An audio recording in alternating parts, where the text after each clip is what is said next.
RPN is not responsible for the views, actions, statements, or opinions of its guests, advertisers, or even its viewers. The information contained in this program is not to be confused with medical or legal advice.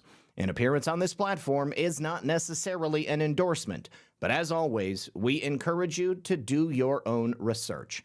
Enjoy the show.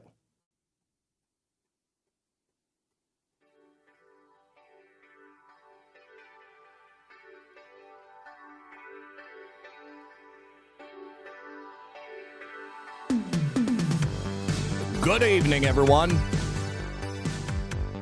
And of course, welcome back. Yes, my friends, to another very exciting episode of Red Pill News Live. Hope you guys are having a lovely day. Also, hope that the stream quality looks good. Hope the sound is good. I think I need to do a couple of audio adjustments on the fly, but it's all part of the process. So listen, we've got a lot going on. We are quickly approaching that 8 p.m. deadline that President Trump has set for total annihilation of Iran. Now, I don't know that that's actually going to happen, you know? I mean, you guys know how I feel about President Trump. If he is going to project power around the world, he's got to make people believe he's going to use it. But I'm hearing a lot of things coming from Iran directly. People there who are saying, you know what, if it means that we get out from under the thumb of the Islamic Republic, then we're perfectly fine with it. Either way, at the end of the day, this is going to be a change around the world. Now, yesterday, in responding to somebody in the chat, they said, I think a Rebel Nader said that there was nothing that was going to essentially divorce me from my opinion on Donald Trump. And you know what? That is exactly what's happening, because Donald Trump is the only man built for this time, built for this job, built to take down the deep state, to take down the New World Order. If not Trump, who? If not, when? Not going to happen. All right, so do me a favor, everyone, sit back, relax, and grab your popcorn, because we've got a special show for you starting right about now. All right, my friends, thank you so much for joining us. I would first of all like to begin with a story for you that is going to involve a conversation with my friend Kim Bright. I'd like to begin, first of all, by saying thank you, everybody, for hanging out with us in the chat. If you haven't yet, please hit that like button. Help us out by sharing the show. Now, I am sure that many of you out there are familiar with Agenda 2030. Some of you may not be, but Agenda 2030 is an official program that was enacted by the United Nations back in 2015. And ostensibly, they told people it represented this unified global effort. They were trying to eliminate things like poverty and hunger. They wanted to promote good health and well-being, quality education for all, equality, all numbers of lofty utopian goals. And, you know, on paper, it sounds great, right? If we can do all of those things, then why wouldn't we go ahead and do it? But this is the problem, because contrary to those initial grandiose claims, every other piece of evidence that's come out points to helping move us closer to what many people know as the New World Order. The globalists, all of their goals, they want to take us away from peace and prosperity. And that is what they told us Agenda 2030 was supposed to bring in. Now, if you know the entire history of Agenda 2030, you might have already been clued in on that. But for those who were not, they heard those things and they thought, wow, this sounds great. Now, there have been a lot of bits of information that have come out in the last now 11 years since they passed Agenda 2030. Lots of leaked secrets about what the real agenda is, and they've continued to spill out as more and more people learn additional information. But truthfully, Agenda 2030 is all about the plan for a one-world government. This is the New World Order's template, essentially, using the United Nations as a global governance organization. They want to abolish all private property, and for people who have famously tried to push these things like Klaus Schwab, he's always said, you will own nothing and you will be happy. That's not the world that I want to live in. I'm sure that's not the world that you want to live in as well. Also, 15-minute cities. This is a big part of Agenda 2030. This helps to keep populations more docile. If you don't have to go very far, if they can keep you under the thumb of surveillance and control, then you yourself are going to be a lot easier to control. And then, of course, there's also much talk about their depopulation program. That has especially come to light in the last several years with the advent of the COVID-19 pandemic. Now, while all of these are obviously very glaring concerns, there's one element that I think has been particularly underplayed, and in some instances, people are just overlooking it completely. And this is one of the reasons why I'm so excited about President Trump's second administration. It's one of the reasons why I'm excited about the people that he has put in charge in HHS and inside the various agencies that control farming, because Agenda 2030 really has a goal of taking us in a different direction on how agriculture operates, and just how much policies enacted they've put into play have taken us away from that direction and versus what's been promised. People are just simply not aware of it. So not only did Agenda 2030, when they rolled this thing out, promise an eventual end to hunger, they want to end world hunger, it also made a lot of lofty claims about what it would be able to do to protect the quality of our food supply and, as a result, mitigate what negative impacts on our foods might end up on our plates. Agenda 2030 claimed that it was going to push our world towards safer agriculture. It was going to lower toxic exposure, going to help us to better manage what toxic chemicals may be in our foods, what we know now to be in our foods. They have something called these Sustainable Development Goals, and they basically appear most clearly in Target 3.9. In Target 3.9, they call for a substantial reduction in deaths and illnesses from hazardous chemicals and pollution. Again, it sounds great, but so often what they tell us they're trying to do is the exact opposite of what they're actually doing. And then again, in Target 12.4, that one calls for environmentally sound management of chemicals and waste throughout their life cycle, and the target to hit that would be 2030. Together with Target 2.4 on sustainable food production, the spirit of Agenda 2030 is pretty clear. Farming should be more productive without making us more dependent on harmful chemicals. However, once again, the evidence shows that we're in the complete opposite direction with this trend, because the latest Food and Agriculture Organization figures show us that the total agricultural pesticides in use in 2023 was 3.73 million tons of active ingredients, which is actually 14% higher than a decade earlier, before they even passed Agenda 2030, and roughly double the levels that we were ingesting in 1990. And you got to remember, this is what was actually being reported. The Food and Agriculture Organization also reported pesticide use intensity at over 2 pounds per acre on cropland in 2023, which is, again, significantly higher than it had been a decade earlier. And that shows the problem is not simply expanding farmland, but growing chemical dependence within farming systems. And this is, again, one of the things that the administration is hoping to address with truly sustainable farming and agriculture. Now, another widely cited global database study found that pesticide use grew about 20% over the previous decade. So despite whatever the language in Agenda 2030 is, real-world agricultural systems have actually moved steadily towards greater chemical reliance rather than less chemical reliance. So it's these types of direct contradictions between the promises that the United Nations and these global governance organizations make and the results that we actually see, which are leading many people to believe that Agenda 2030 has not only prevented the protection of citizens from harmful chemical pesticides, but rather it's actually accelerated their prevalence. It's a pretty sudden shift, of course. Many people who did believe in this when they rolled it out were left confused at the recently issued executive order, which invoked backlash from the MAHA movement.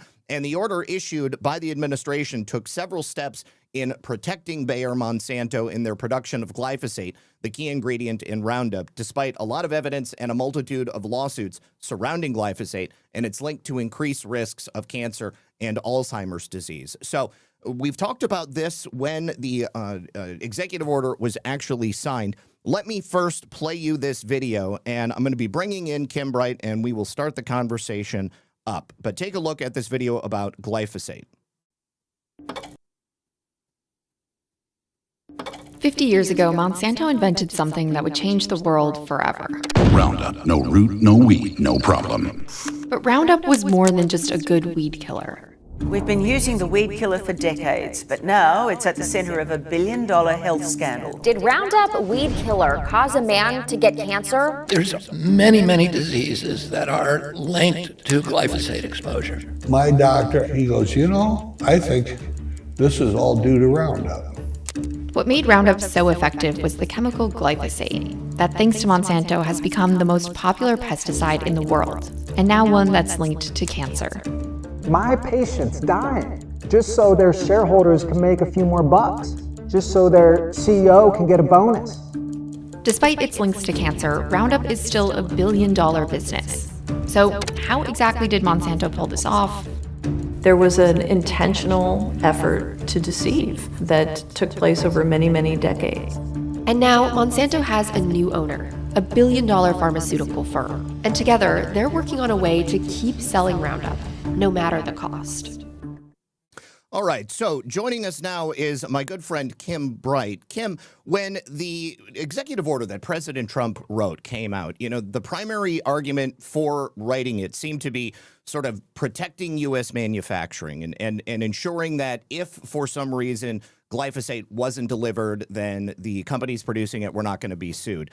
A lot of people seem to think that there's something a lot more nefarious going on. And so I know you're an expert in this stuff. I wanted to bring you in here. I wanted to get your opinion on this and see if you can help us kind of sort out exactly what's going on. So introducing Kim Bright, my friend, founder of Brightcore, who's been helping Americans get healthy for nearly 50 years, the perfect person to discuss this with.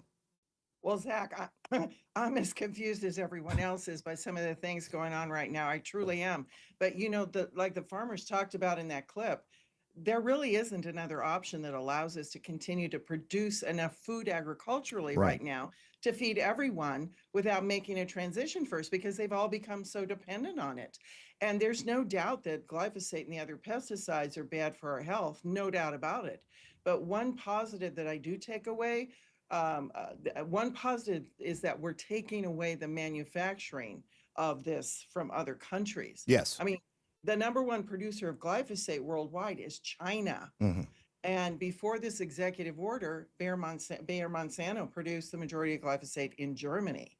So by gaining control of the manufacturing is what will allow us to wane off of our dependence on this dangerous chemical.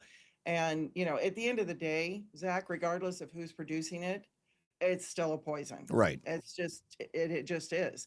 But I also want to point out that it's not only just glyphosate. There are pesticides, believe it or not, far worse than glyphosate that are still being used. And I find it very interesting that there are thousands of lawsuits against glyphosate and virtually no lawsuits against these other pesticides that are proven to be more harmful. You know, some of these pesticides have even been used as nerve agents for warfare. Yes. And they're wreaking havoc on our health, especially for older Americans, which leads me to believe that glyphosate, despite being unquestionably bad for our health, is far from being the most toxic pesticide that we've ever been exposed to. Yes. And I think that and I know I've read studies, there's mounting evidence that pesticides are being used as part of a deliberate population control program, increasing our risk of cancer and other chronic diseases. But it's not just that. They're actually attacking our cognitive abilities in ways that could be nothing less than intentional targeting. Yes, I can see that. And there's a ton of different things that come along with it. I mean, like problems with memory, dementia. You can get Parkinson's disease. Obviously, cancer is one of the biggest things. You know, I'm sure there's all kinds of different sicknesses that can be linked to glyphosate, but obviously they try to keep that stuff quiet. They don't want that getting out into the public. No, and it also affects our mood and like anxiety and depression. Think about all the guys that had that nerve gas sprayed on over in Nam. Yes. They came back with cancer, all kinds of problems, depression, all that. But, you know, for the people that just simply see Agenda 2030 as a scheme for depopulation, I think they're missing how intricate and detailed some of these attacks truly are. I mean, the goal isn't simply depopulation. They want to depopulate and disarm those who have the presence of mind and know how to fight back. Yes. I mean, don't you think? Oh, I absolutely agree. I mean, so along with these chemicals going into our food, I mean, first of all, the most insidious aspect, and I think that, you know, one of the things that people freaked out about and that I tried to point out, and I think you kind of hit on it when this executive order was signed, is that we're in a position right now where we're addicted to the use of glyphosate. Like, there is quite literally nothing for us to fall back on. And a lot of people were just saying, just stop using glyphosate. Well, if that happened, then it would be catastrophic. But because we're addicted to it, we're also getting all of these negative effects from it being in our food and being in our food supply. Everybody is constantly ingesting it. If it's affecting our mood, if it's affecting our IQ, if it's affecting our fertility, I mean, the effects are systemic and it's just hitting us every single place. So, yeah, I mean, total control, depopulation, and having us completely dependent upon a system that we know is killing us. That's exactly what they want. Yeah, and you know, and everything about how this agenda is played out, it really indicates to me that they want to target the older, wiser individuals like us first. Yes, You know, this could be for a variety of reasons, but I believe it's because the younger generations have already been conditioned to comply. This has been normalized for them, so that the tendency to resist or even be aware that something's very wrong, well, it eludes most of them. Yeah. So, you know, these people that are doing the evil things, they want a new generation made up of TikTok robots that seek instant gratification. They want to populate these 15-minute cities with people who are incapable of recognizing injustices, essentially those that are too naive to think for themselves. So, you know, if you're fixated solely on this is just all about depopulation, then you're missing the point. Yeah. Because they can certainly target the population that's most apt to resist without killing them, but rather robbing them of their cognitive facilities and, faculties and mental stability. Well, I mean, it's an excellent point. I mean, if they take out the older, wiser people who have had experience with the world before things changed, and then they sort of dumb down the population of the younger people. I mean, I think about how many cases of like strange brain conditions we have in younger people nowadays. I mean, it seems like all of these sicknesses like heart attacks, strokes, cancer, you know, they're hitting people young. But cases of like early onset dementia, Alzheimer's, I mean, that's hitting people a lot younger than I've ever seen in the past. I think there's a recent study, 373% increase in diagnosis of early onset dementia in people between 30 and 44. That's absolutely insane. And then among 45 to 54-year-olds, which is where I'm at, there's a 311% increase. I mean, yeah, it's staggering. It's staggering, Zach. Yeah. Totally staggering. And mental health issues, those things have also shown a significant, consistent increase over the past 2 to 3 decades. There was actually a sharp acceleration around 2009 to 2015. And if you look at it, though, at the same time, overall global pesticide consumption rose by approximately 58% over those 2 decades, leading up to 2015, with a consistent upward trend in that same time range. And let's all keep in mind, this is all pre-COVID, pre-vaccine, right? Which isn't to say that the vaccine didn't play a role, but it most certainly has. But the ultimate point is that it isn't any one thing. It's all of these things that are being used by those who are really wanting to gain control, more and more power for their agenda. And raising awareness is such a huge part of the battle, Zach. But my mission has always been to not only bring about awareness to a problem, but also help educate people about what we can actively do as individuals to protect ourselves. I always want to give a solution. Well, I think that's the most important question. I mean, I see it in the chat all the time. People have so much anxiety about, you know, I mean, we're constantly surrounded by everything that's killing us. I mean, on a daily basis, slowly pushing ever closer to the edge. And that's the one thing people want to know. What can I do to protect myself? I mean, how am I supposed to guard against all of this when I'm basically swimming, breathing, eating, and living in a toxic soup? Yeah, it's pretty daunting, isn't it? But, you know, the things that I recommend to people, they have to be very cognizant and pay attention and be very careful and selective about what they choose to put in their bodies, eating, drinking, everything, okay? Pay attention to the sourcing of your food. Go out and find farmers that are nearby you that are growing organic and doing the right thing to raise their cattle and everything, and buy from them, support them, get your eggs from them, eat organic whenever possible, but also be aware and avoid of any GMO foods. Yeah. And you've got to read labels, and some of these things they're not even required to put that they're using GMO ingredients on their labels. So you have to be very diligent in protecting your health. And prevention is always the first step, but it's far from enough. But, another thing, a lot of people picture pesticides. They just sit on the outside of produce like a dusty layer that you can just rinse off. But there are a few like that, but a lot of them actually soak in and move through the plant's tissues. I mean, think of it. It's like a plant when it drinks water through its roots and it sends it up through the leaves and fruit. Yep. Well, those pesticides hitch a ride in that same system and they end up inside what you're eventually eating.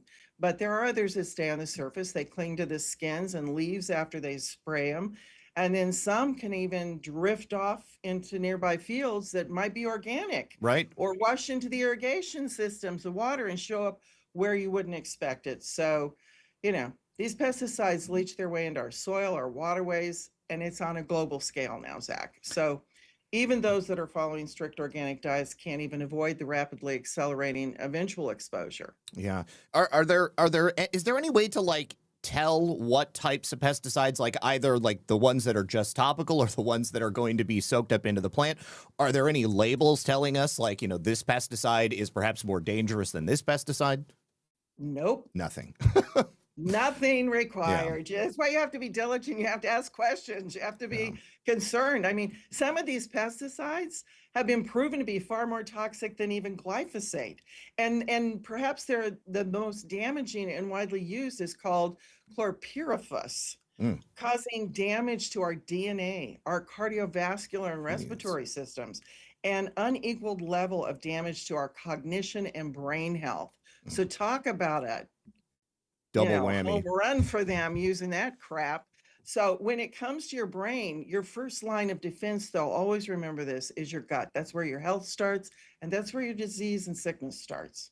So explain again the gut-brain connection and how that's important. Well, all aspects of our cognitive health, whether it's early onset Alzheimer's, other neurological disorders, our mood, that's all determined by the health of our gut, because our brain chemistry actually originates in our microbiome. There's something called the gut-brain axis, which is like a highway between our gut and our brain, and it involves nerves like the vagus nerve. It involves hormones and immune signals, where they constantly are sending messages affecting our mood, our digestion, our stress, and even cognitive function, with the gut microbiomes playing a significant role in this crosstalk. You got to think of your gut as your second brain, talking to your actual brain, influencing everything from anxiety to appetite.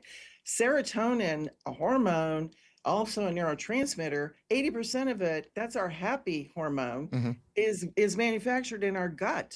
So, think also the gut doesn't only affect your brain, it affects all other areas of your body, because it also has pathways for communication, your gut to your skin. If you have a dirty gut, you have skin problems going on, whether it's psoriasis or acne, or, acne is also involved with your hormones when you're younger. And some people never grow out of acne. Yeah. They have dirty guts. So it's connected, the gut's connected to the health of the heart, of your liver, everywhere. It's affecting everything, your spleen, your pancreas. That's why it's involved with diabetes, and obesity. So it's the core part of you. It's where everything starts. Okay, not something we should ignore. Now, I've known about the gut-brain connection for quite some time. It's not something that's widely talked about in scientific circles, but somebody who I have heard talk about it is Dr. Marty Makary. He's the FDA commissioner, and he's done a pretty great job. I'm pretty impressed with him. I've actually got this clip I want to play of him talking about this. Let's put it up.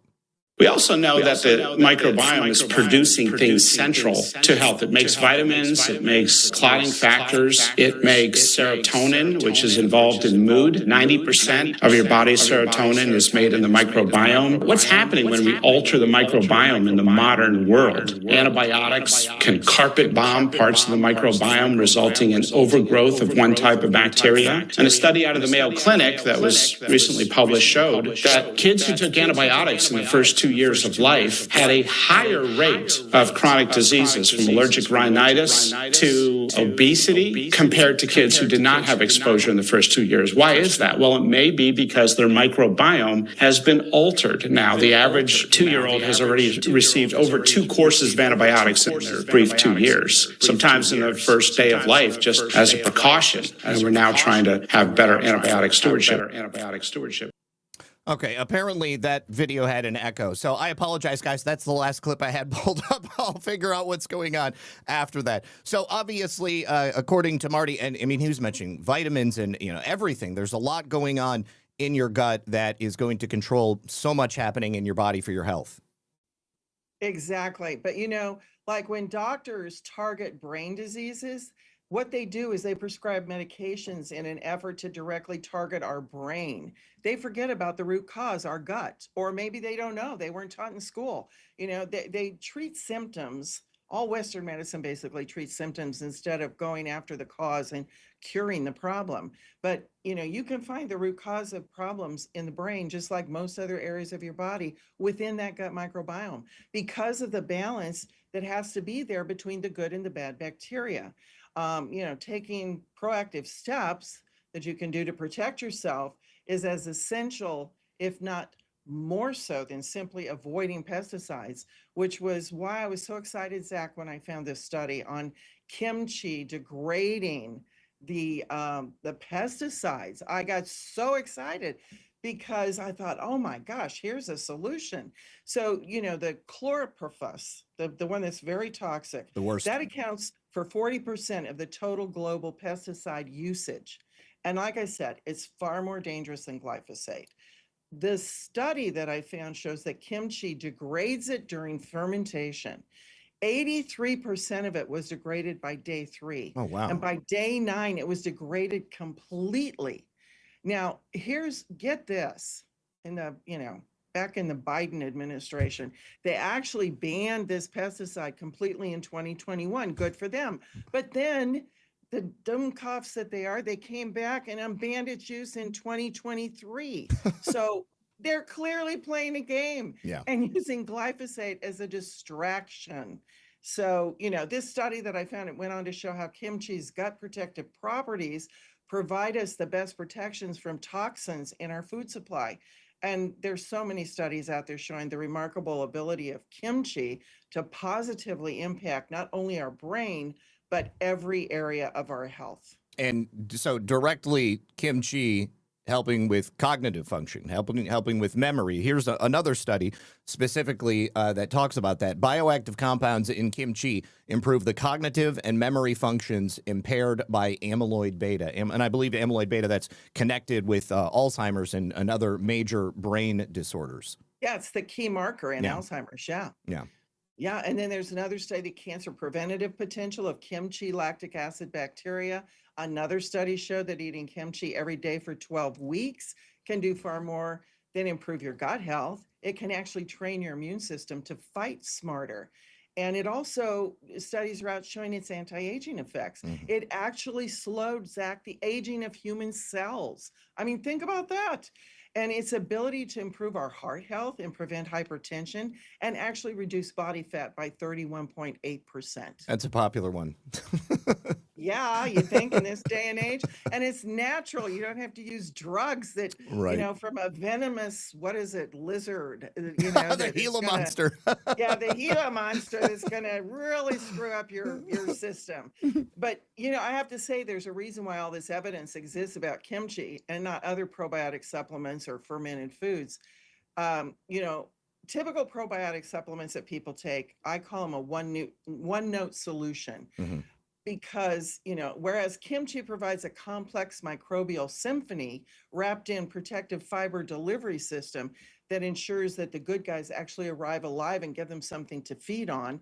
And then it's more like a full ecosystem package, along with its 900 unique strains of probiotics. And it naturally brings those prebiotics, the plant fibers and compounds that are found in the cabbage and the garlic and onion used in kimchi that will feed those beneficial bacteria, and the postbiotics, which are the helpful compounds that bacteria produce during fermentation, like organic acids and bioactive metabolites, that combination matters because probiotics often struggle to colonize the normal probiotics that people take from stores. They often struggle to colonize or even survive if our gut environment isn't supportive. But kimchi actually helps create that supportive environment and delivers ready-made microbial byproducts that then interact with the gut lining and immune system right away. So in practice, what am I saying here? That means kimchi can offer a much more reliable multi-pathway benefits, all these benefits than a typical probiotic pill. But if you are taking a typical probiotic supplement, you're likely only getting a few different strains of bacteria. Right. You're going to get a high CFU count. These billions of CFUs make for great marketing. They focus solely on the quantity of the bacteria. It's kind of like judging a military strength by the number of soldiers while ignoring their specialized training. So in the complex landscape of the human gut, the microbial diversity is by far more accurate predictor of health rather than just these raw CFU counts. And a resilient gut isn't built by massive population of identical strains, but by that varied community that can actually adapt, defend, and perform a wide array of metabolic tasks. Yeah, I mean, you mentioned military base. You don't want all artillery gunners. I mean, you're going to need some, you're going to need different people with different skills. Another big problem with a lot of those probiotic and even prebiotic pills that you'll get is they have to be alive. If you get these pills and they've been sitting on the shelf for too long or they weren't refrigerated properly or they're just not produced with care, they can be totally worthless. And so people are taking something and it's not actually doing anything. But I mean, to your point about this sort of diversity within the microbiome of the kimchi itself, I mean, it's the same way inside your body. You don't just have one particular strain of anything. It's this sort of network of different things that are operating together, and it's necessary for that to happen. It would be like if my body was only made out of skin cells instead of like, heart and spleen and lung and liver and everything else that happens. Yeah. Yep, you hit the nail right on the head. Yeah, that's true. But the big thing here that I think people really need to understand, in order to reap all the health benefits of kimchi, this centuries-old food, it needs to be consumed on a daily basis. So, in all my studies, I've seen that over and over again. So we decided to create Kimchi 1 so we could put all the remarkable benefits of kimchi into a convenient capsule form because, everybody's used to taking capsules. Yep. Now, the studies are great, but nothing compares to hearing directly from people who have benefited from using our product Kimchi 1. We have thousands of stories, Zach, but I would just like to share a couple with you. Please, go ahead. Thank you. Yeah, we have this lady, Jennifer, I think she's from Tulsa, and she called in and ordered Kimchi 1 and started giving it to her mother, who was experiencing things like brain fog and problems with her memory. It kept getting worse, and she was experiencing a night and day difference after taking Kimchi 1. And again, I go back to that. That's because our gut health is affecting other areas of our health, like our brains. And then we had another story, a great success. And I really felt sorry for this woman when I heard this because what she went through was truly horrible. Her name is Nancy. She's 64, and she was dealing with such terrible anxiety and depression for decades. And she could not identify the reason. And she did not want to get stuck taking prescription drugs. So she started taking Kimchi 1, and she saw an incredible uplift in her mood and her energy levels. And it didn't take long at all. And now she is so happy. That's awesome. That's a great story, right? Yeah. And there's just countless other stories about improved digestion and regularity and stronger immune systems. And people who were suffering from a variety of symptoms and couldn't identify the cause, especially after 2020, well, they're feeling a whole lot better now. But the key here, as I said earlier, is daily consumption. And having it in the capsules makes it so much easier to stay consistent and actually realize all these incredible health benefits from kimchi. And, Kimchi 1 is an all-natural, non-GMO, 100% made in the USA, and it's low in sodium, unlike fresh kimchi or store-bought kimchi.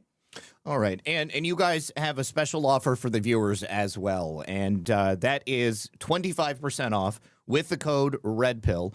at brightcore.com/redpill. But you can also get up to 50% off and get free shipping if you give a call. And there are people waiting on the phones right now, Kim, 888-383-5996. And I understand you guys love it when people call because then obviously you can talk to them about their experience. Oh, yeah, we love when they call. But before I'll go over that again. But Yeah. I just want to say there's so much chaos going on in the world right now Yeah. that it's easy to just throw your hands up and give up. But take some proactive steps to protect yourself and your family and society as a whole against things like Agenda 2030. Because when we stop fighting the battle, that's when all hope is lost. So again, call us. We want to talk to you, make sure this is right for you. Call 888-383-5996. And you're going to get your best deal on that because we're going to give you free shipping and up to 50% off. But every person who calls in to order is going to get a free bottle of our Thrive. Now, Thrive is a curcumin turmeric complex that also helps combat inflammation, boosts brain function, and even promotes liver health. So remember, you're only going to get these best discounts in that free bottle of Thrive when you call 888-383-5996. Awesome. Well, thank you so much, Kim, for stopping by today. I really appreciate it. And I look forward to having you back again in the very near future. Thank you, Zach. Always a pleasure. All right. Great to see you. We'll see you soon. Okay. Thank you so much. Bye-bye. All right. Thanks again to Kim, and appreciate it every time she stops by. Real quick, let me just get my screen pulled up here so that I can take you guys to where we need to go. And let's see. Okay, let me see. All right, boom. I do have a couple of thank yous to read. First of all, Eden's Refuge says, good evening, friends. Zach, much love, homie. Thank you for all you do. Thank you, Eden's Refuge. I appreciate you. Thank you also to Lincoln Hawk Martin. Good to see you, Lincoln. He says, God bless you all. Thank you, Mr. and Mrs. Red Pill 78 and everyone who stands with President Trump and America First agenda. Hashtag end the Fed. Hashtag abolish the IRS. Hashtag break the deep state swamp. Thank you so much for that, buddy. All right. Now, speaking again of the job that President Trump and the administration is doing, and I just want to take us back to what I just said at the beginning of the show. If not now, when? If not Trump, then who? There's nobody else out there who has ever stepped forth, who has ever sacrificed as much as he, who has ever had this much resistance coming from the entirety of the system. Quite literally, my friends, there are trillions of dollars at stake that the most corrupt people on earth have attempted to siphon out of the United States and have successfully siphoned over the course of the last century or more. And it's only President Trump who has fought back against these people. It's only President Trump who has brought jobs and opportunity and investment back to America. It's only President Trump who has ended all of these wars all around the world. Sure, you may not like everything that President Trump has done. You may not agree with everything that he says, but you don't have to. It's America. And the man has his way. This is what he does. This is how he plays the game. Go back and read The Art of the Deal. Read The Art of War. Read Fifth Generation Warfare. Start thinking about this from the perspective that Donald Trump is quite literally the only person who's ever even tried to do what is happening right now. And he has been more successful than anyone else in politics. And you know why that is? It's not just because he's a better politician, because he's not a politician, and that's why I love him. It's because he truly cares about America. He truly wants what's best for this country. Everybody else who came before him, they wanted what was best for themselves. They wanted what was best for their bloodline. They wanted what was best for their alma mater. They wanted what was best for another nation that they have dual citizenship with. They wanted what was best for the Central Intelligence Agency. The American people, they came last at every juncture. I want to take you guys to an aluminum plant that was recently reopened, now employing many new people in many new jobs at an average of $125,000 a year. Totally gone without President Trump. Stuart, we're talking about 150 jobs here at the smelting plant in South Carolina. And these are good paying jobs. They're going to pay on average of $125,000 a year. The plant here is going back to 100% manufacturing capacity for aluminum after they had to idle some of their production lines back in 2015 when the CEO says prices were just too low and competition from foreign suppliers was just too fierce. Listen to him here. The tariffs are working. As Peter Navarro said recently, they're sacred to this administration. And we're really confident that if we continue to do what we need to do, invest in this country, reshore supply chains, and hire more American workers to manufacture and build communities like we have here in Goose Creek, South Carolina, or in NOLA, Oklahoma, we'll be successful for a long time here in America. So, Stuart, I want to show you the work that's happening right here because you can see the workers are building out what they call pot lines here at this smelting plant. This is where heavy-duty equipment will be housed that melts the aluminum, purifies the aluminum, mixes it with other types of metals to produce their finished products for their commercial customers. Once these pot lines are up and running, they will operate 24 hours a day, 7 days a week. And this kind of domestic production is so important for our country because right now most aluminum comes from foreign sources, mostly from China, and some of it, about 8%, is coming from the Middle East, which is driving prices higher. And the CEO of Century Aluminum here in South Carolina says that underscores the importance of building up domestic production like you see happening right here, Stuart. So this plant was completely shut down. Now it's reopened. They are increasing their capacity. They have hired all new people. If you don't like the idea of making America great again, you have the freedom to go somewhere else. Now, also, I see Freddie says, and even with all of these efforts, we are still fighting every day to keep our heads above water. And that is true. A lot of people are still suffering. But we are fixing a system that was broken, shattered long ago. All right. There is unfortunately no way to just flick a switch and make everyone successful. I will be perfectly honest with you. I may never be as comfortable or successful or as happy as I really truly would like to be. In fact, the truth of the matter is probably most of us won't be. But there have been generations of those who suffered that came before me.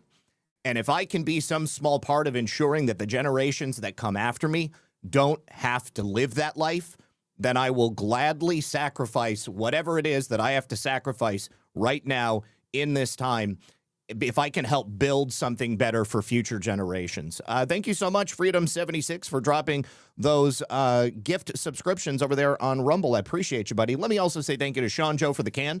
Thank you to Filter Dog, who says, citing a regional source, CNN reports a deal may be reached tonight ahead of President Trump's deadline between the U.S. and Iran. Nothing is official until you hear it from Trump and the White House. Yes, you are correct. Red Pill Ken, my brother from another mother. Good to see you, homie. Thank you for the shades. Also, thank you to Q Shook Me All Night Long for the can. And thank you to Moonbaby0347, who says, here for the real news, Zach. Well, I'm glad to have you.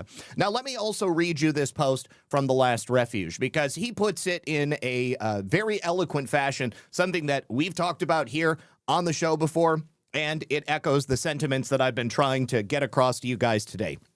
Somebody had posted in response to Sundance, and this was a chance to turn the tide, and Trump pussed out. Are you kidding me? Donald Trump didn't puss out on anything. The purposeful and intentional influx of illegal aliens began in earnest back in 2011 under Obama, not in 2021 under Biden. All right, the objective at that time was to gain names for ballots. They needed to have bodies to assign ballots to, and it would be first beta tested in California. That's when Eric Holder was legal counsel during the 2018 midterms. Now, after the 2018 mail-in ballot success, if you'll remember, the Democrats supposedly won the midterms. They needed a new mechanism so that they could trigger it nationally. Guess what that mechanism was, guys? That was the pandemic, COVID-19. They deployed that, which is why I was saying yesterday it was part of the ongoing conspiracy. It was an intelligence operation. The United States medical institutions and economy did it along with Five Eyes. This was a global operation. So then 2020 became the mail-in ballot outcome, which began back in 2011. Now, the fences around Capitol Hill, the January 6th response, this was the visible result of fear that was held by the same intelligence community who pulled it off. They needed an extra mechanism to not only punish the American people who believed in Donald Trump, who believed that it was possible to take those people down, but they needed to ensure that Donald Trump could not plausibly come back in 2021 and that anybody who was potentially going to support him in the recount or in any challenging to the vote, they wouldn't. It was another step in that ongoing conspiracy. Immediately following January 6th, they then needed to backfill names to match ballot quantities that made 0 sense and construct a cover operation. They opened the borders and names were imported. Millions upon millions upon millions of illegal aliens, many of whom, if not most, were just handed those tax identification numbers, which are essentially identical to Social Security numbers. They allowed people to get jobs, to get driver's licenses, to file taxes, to get loans for houses. I mean, they set these people up and they embedded them here in our country. Trump did not puss out at all. He has worked his ass off. He has sacrificed more than most people will make in a lifetime, all to bring it to the stage so that people could recognize what had happened. Is there anybody else out there that you can imagine that may have been capable of doing something like this? I ask everyone this question genuinely because every time I see people suggest that Trump needs to go or that he's not good enough, tell me who is. Tell me, really, look me in the eyes and give me a realistic opportunity for somebody else to come in and somebody else to do this job.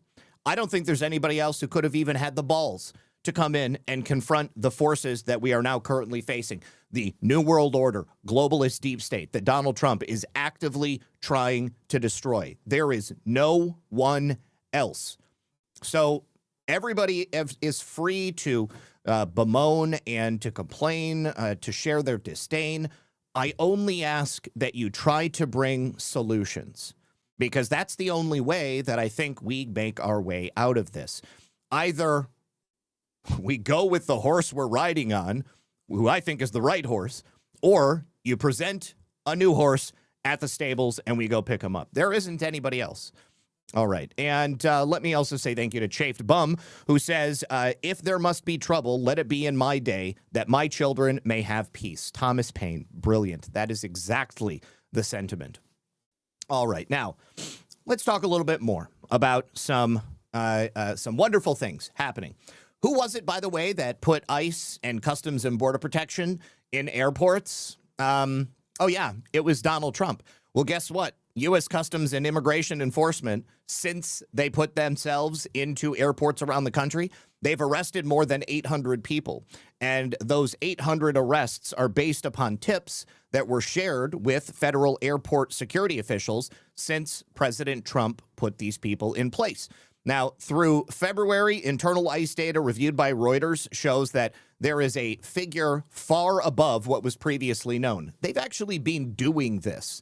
And now that they've got ICE and Customs and Border Patrol in the airports, that means you can walk right up to an ICE agent and say, guess what? That guy right there seems like he may be illegal. Maybe you want to go check him out.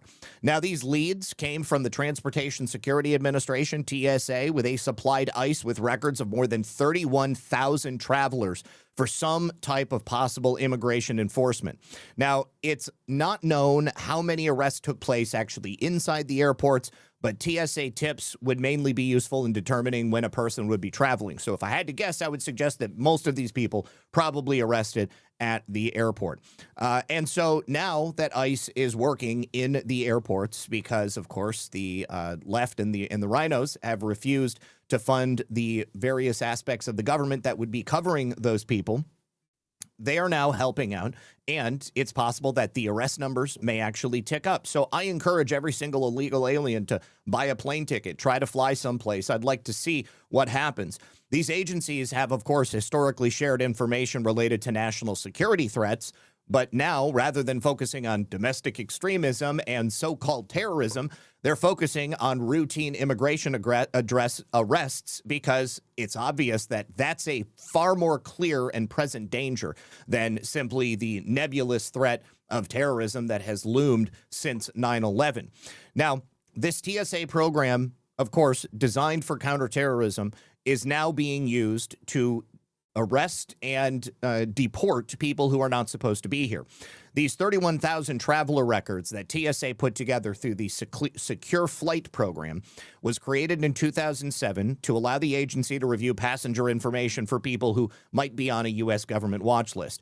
The program, intended as a counterterrorism measure, not to track down immigration offenders, but is now being used as such. Now, DHS has not responded to any questions. Reuters is the one who asked the questions, and they're not saying specifically how TSA is providing passenger information to ICE, but said that under Trump, TSA is pursuing solutions that improve resiliency, security, and efficiency across our entire system. Figures for arrests and traveler records that TSA shared with ICE before Trump's current term were unavailable, probably because they were actively allowing these people to fly without even asking them for identification. I've told you guys before, when I was on planes flying around the country, going to events for GART, every single time during the Biden administration, even if it wasn't for that, but just flying in general during that time, the planes would always be packed with people who were clearly illegals. Okay, they didn't speak English. They would have like a big group of them. And you know how I know they were illegal is because when they went through the TSA line, they didn't have to show an identification. They didn't have to scan their iris. They held up a piece of paper and they just waved them through. It said, you know, ay Dios míos, you know, I'm an illegal alien. Let me just get on this plane.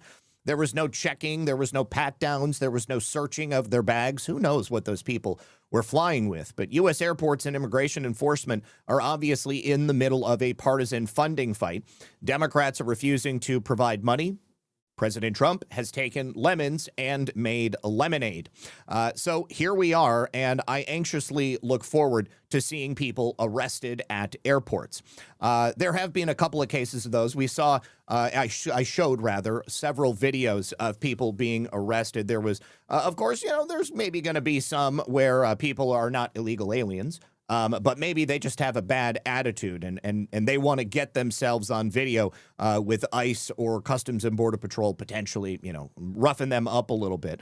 That's on them. That has nothing to do with ICE or anything like that. But if they are getting into an argument with a federal officer, they better check their neck because, of course, they are the ones putting themselves in risk. Now, also, we have this incredible story that is from the brand new Secretary of the Department of Homeland Security, Markwayne Mullins. He's actually threatening to use the power of the federal government to force capitulation with sanctuary cities. This is a brilliant move. And let me tell you, during an interview that he gave with, I believe, Brett Baier or something like that, he's got an idea. It's an idea that I think is a very, very good idea. Hey, if you are a sanctuary city or a sanctuary state, then we are not going to allow you to take international flights anymore. Well, how can they do that? Well, during this interview, Mullins made it clear that the Trump administration is looking for some type of aggressive action against these sanctuary jurisdictions. That would mean the removal of customs and border protection operations from major international airports. What does that look like? Well, let's say we've got a sanctuary jurisdiction, I don't know, maybe Seattle, SeaTac, okay? SeaTac is an international airport. They want illegal aliens to come there. They provide sanctuary to people who are not legally allowed to be in this country. So when you remove customs and border protection from their airport, it means they can no longer receive international flights. And instead of flying to SeaTac, they would have to fly to the nearest international airport, which, I don't know, Idaho, maybe somewhere. I mean, obviously, it's not going to be anywhere in California. Your chats aren't moving on screen. Okay, let me see about fixing that.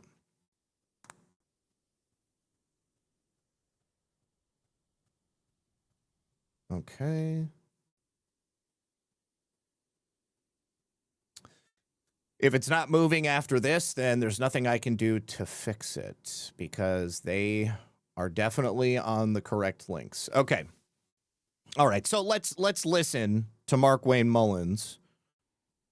Oh, I need to turn off the ad blocker. Hold on.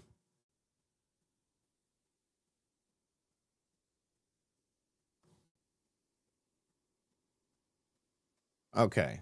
Trisha Heaton looks great at 67. Here is her #1 secret. Regular milk or oat milk? Oh, regular. I believe sanctuary cities is not lawful. I don't think they're able to do that. And so we're going to take a hard look at this. Just one area we may take a hard look at is some of these cities have international airports. If they're a sanctuary city, should they really be processing customs into their city? I mean, seriously, if they're a sanctuary city and they're receiving international flights, and we're asking them to partner with us at the airport, but once they walk out of the airport, they're not going to enforce immigration policy, maybe we need to have a really hard look at that because we need to focus on cities that want to work with us. So you're saying that big cities that are sanctuary cities that have a big airport, they might lose their customs? Well, I'm saying we're going to have to start prioritizing things at some point. Right now, remember, the Democrats are wanting to defund Customs and Border Patrol. Well, who processes those individuals when they walk off the plane? And so I'm going to have to be forced to make hard decisions. Who's willing to work with us and partner with us? Once again, I'm not going outside the policies that Congress passed for me, and we're not trying to push those, but we're saying you got to partner with them. So just imagine the impact that would have on a city, on a region, if they can no longer receive international flights.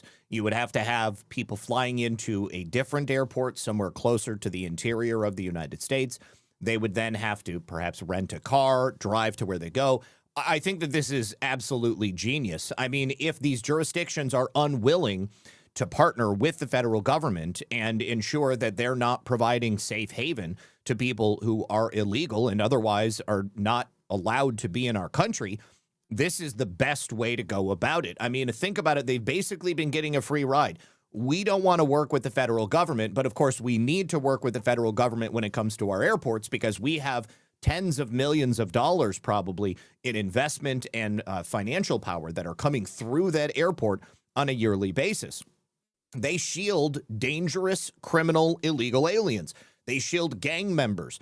They shield people who have had contact with ICE and then run away and live in a sanctuary jurisdiction. People who then go on to rob, to rape, to murder, to drive drunk, and to kill kids. And who is it that's footing the tax bill? Well, it's us. We're the people who are paying for this. I think that this is probably one of the better ideas that I've heard, and I'm glad that he's saying it so quickly after taking this position. Let's go ahead and do it. Shut it down. Shut them all down. There is no reason that these people should be partnering with the federal government if they're not going to partner with the federal government. Now, I want you to take a look at this. Here is one of the better examples that I've seen of what happens with the implementation of liberal policies. You know, one of the parts of the defund the police movement has been to fire police officers or just not hire enough police officers and then instead replace them with social workers. So then you have a criminal call that is made. Rather than sending a police officer, you have to send a social worker. The city of Boston, these are one of the jurisdictions that's actually done this. Also, a sanctuary city, there's a major international airport there. They would be one of the ones that would be hit by this. Now, in this instance, what you have is a man who was called out to a criminal call. He was not a police officer. He was actually a social worker, and he showed up, and because he's not a cop, because he's not trained to deal with these criminals, and believe me, there are many different types of violent criminals in Boston and in other places, he ended up getting attacked. He actually got attacked by a man with a sword. Now, police did also show up. The suspect was shot and died, but not before this individual was fairly badly wounded. It's a perfect example of why you don't send a boy to do a man's job. And before we go on to the next story, I do have a very quick message from our friends over here on Rumble. You guys, parents, grandparents, if you're out there listening right now, you know we're coming up on a major milestone. America is about to hit its 250th birthday. 250 years of grit, freedom, sacrifice, the greatest experiment in self-governance the world has ever seen. This right now is the perfect moment to tell your kids, help them understand why our country matters. Not just the little things, the fun things, the fireworks, the classic cars, the hot dogs, the baseball, the story behind it all. That's what's really important. And you can get the free guide to the free kids guide to America's 250th birthday to teach them these things. It's honestly a great way to introduce your kids or your grandkids to just exactly how America began. It'll tell them who the founding fathers were, what it was that they risked, and why the ideas that they fought for to start our country still matter today. This is a great guide that's going to send kids back to the very moment when those brave men signed the Declaration of Independence. They knew at that time full well what they were risking. They were essentially putting their lives on the line for freedom. And it's going to break it down in a way that kids are actually going to enjoy. It doesn't water it down. It doesn't make it like boring schoolwork. It's going to be something that they're actually going to be interested in reading about. So if you care about raising kids who know where this country came from and why it's still worth preserving today, this is going to be something you're going to want to grab. The best part is it's totally free. It's completely free with the special offer. You just pay the $2 for the shipping and handling. To pick this up, you head on over to freeusabirthday.com. That's freeusabirthday.com. And the Kids Guide to America's 250th birthday is there for your kids today, because America's story matters. Make sure the next generation knows it. Let me say thank you so much to Luann V for the ship. Thank you so much, Luann. She says, think where we would be now if she won in 2016. Absolutely. If Hillary Clinton had won in 2016, we would be in a very, very dark world. Nakaz 808, good to see you, homie. Thank you very much for the shades. Thank you, Sean Joe, for the can and for the cookie. Also, Bareen Jane says, Lisa said they have what they need. Let's give them a little fun. And then Jim Kyle says, I remember during Biden's term, there were busload after busload traveling on private buses through the Florida Turnpike, and you would see them at the fuel plazas getting snacks and stuff. Yeah, they were literally everywhere, like freaking cockroaches or ghoulies or what do you call it, or gremlins, right? Don't get them wet. They're going to multiply. All right, now, here is an update on a case that we've been following for several months, also having to do with immigration. I'm sure you all remember Judge Hannah Dugan. She was the former now federal judge circuit court judge who had attempted to take an illegal alien and shield him from ICE. Well, she went on trial. She was found guilty, and she just recently tried to appeal that conviction. But a federal judge who incidentally is not a fan of President Trump. This was just a particularly egregious crime, and the evidence was overwhelming. That federal judge has rejected Hannah Dugan's bid to toss out that conviction. So her guilty verdict by a jury of her peers for helping an illegal alien evade ICE agents is now standing. It was U.S. District Judge Lynn Edelman, a Clinton appointee, who has denied Hannah Dugan's motions. You'll probably remember in December, Milwaukee Judge Hannah Dugan was found guilty of obstruction, and that was for helping an illegal alien avoid ICE agents. She was acquitted of count 1. That was the misdemeanor, but she was found guilty on number 2, the felony obstruction, which is much, much worse. She's facing 5 years in prison, and I hope that she gets all of it.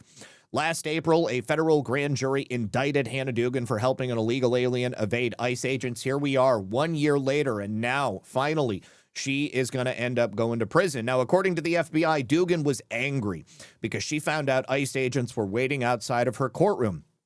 They were trying to arrest Eduardo Flores Ruiz. He was an illegal alien involved in a domestic abuse case that she was overseeing. What was even more egregious is that the victims of the crime were sitting in front of her in the courtroom, and she just let the illegal alien go through the back so that he could evade arrest. Obviously, then that required the ICE agents to chase this guy down the street. People could have been seriously injured.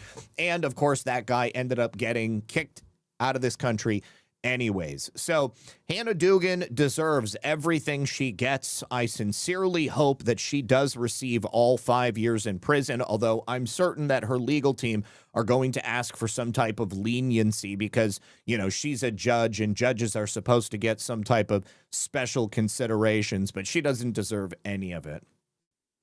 All right. Now, we've got to talk about a bill that is before the U.S. House of Representatives right now. It's called the Dignidad bill, which is Spanish for dignity.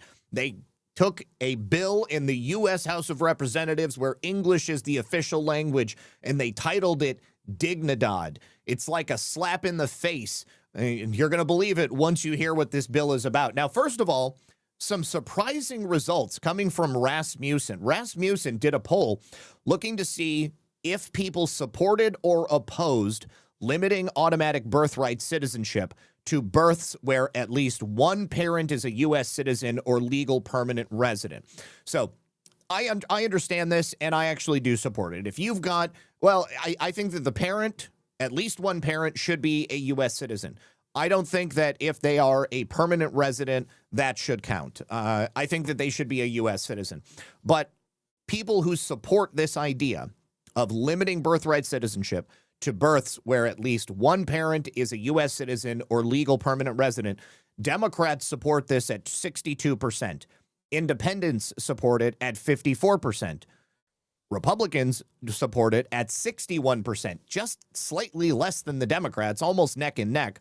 But among all voters, 59% of voters, still an overwhelming majority, support the idea of only allowing birthright citizenship if somebody's parents are actually American.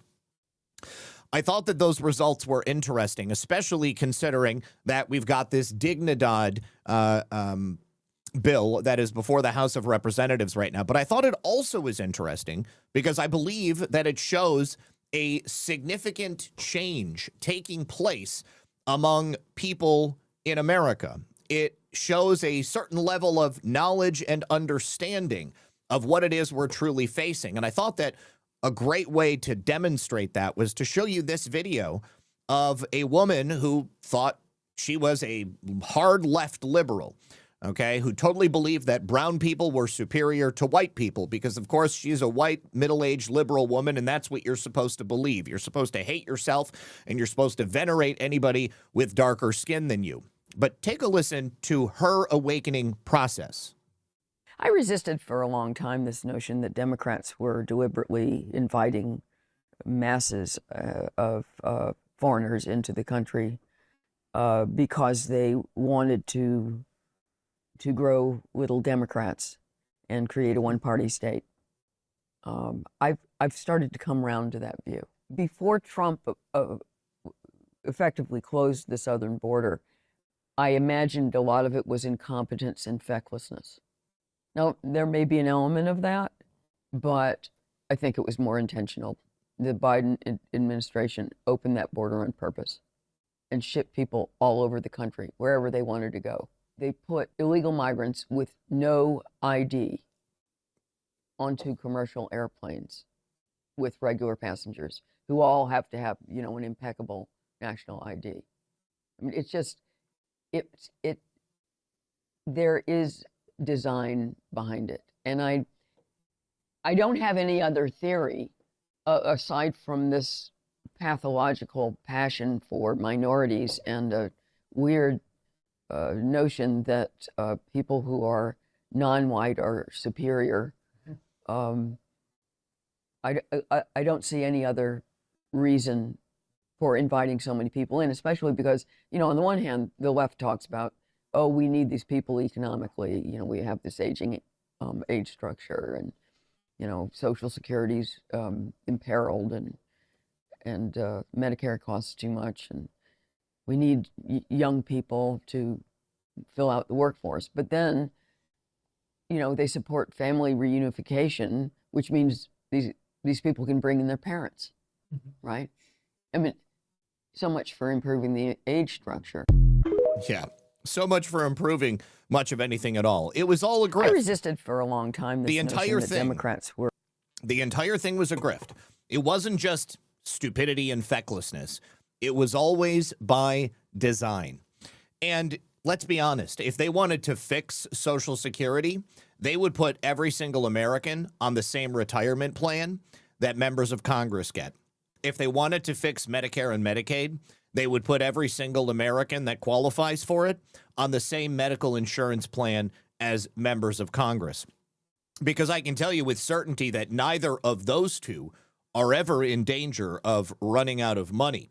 They're never in danger of being overwhelmed in any respect. But I'll tell you what will overwhelm our social dependency programs. That is bringing in third world peoples who then sign up for every benefit in the book and then have untold numbers of children who also all sign up for benefits, who don't work in a traditional American way. They don't get jobs and then pay into the system. They may end up grifting many, many millions of dollars out of the system, but we've seen what happens. They end up buying property in Nigeria. They end up buying property in Kenya. They buy luxury vehicles and then they ship them across the seas. They end up stealing money from your children and your pockets. It was always by design. Now, one of the things that I see a lot of people saying online, the sort of idiotic conversations, oh, Trump is destroying America. Trump is destroying America, and he's going to lose us the midterms. Is that so? Okay. Well, I think going back to what I told you at the start of the show about the influx of illegals beginning in 2011, the increase in voter insecurity, the utter wholesale destruction and control of our election system. I think that's what lost us the midterms. I think that's what's taken elections from us, because the majority of people in America, I think, are not stupid. I think the majority of people see what's happening. They see that structured plan to destroy America and to impoverish you and your families.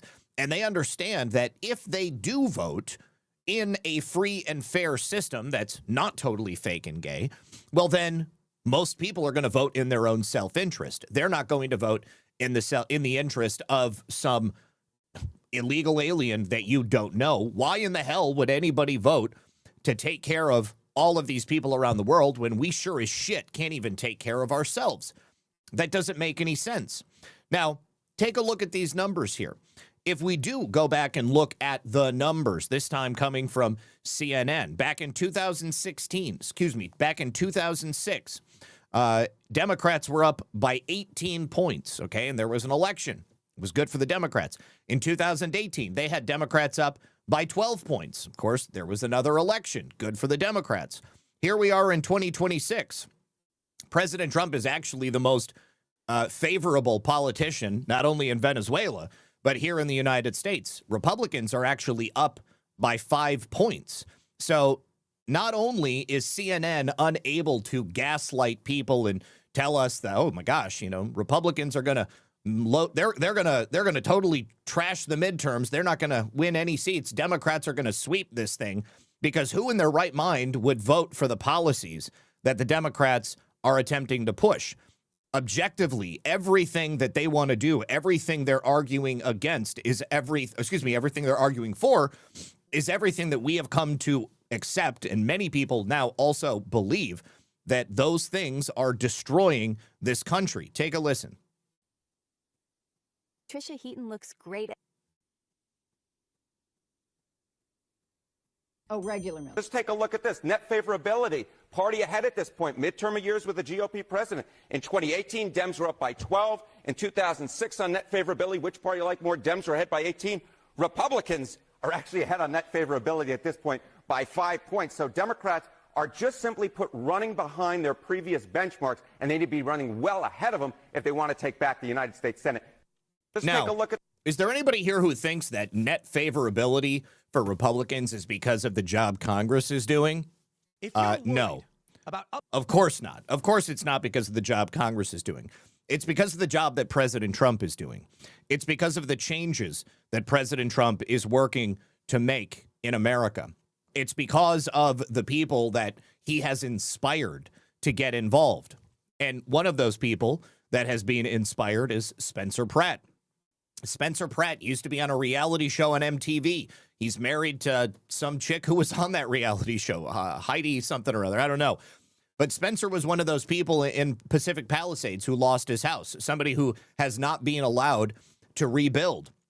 Somebody that President Trump actually went out to the Pacific Palisades and told Karen Bass, or Karen Basura, I think her real name is, that she needed to let people rebuild so that they could get back into their homes.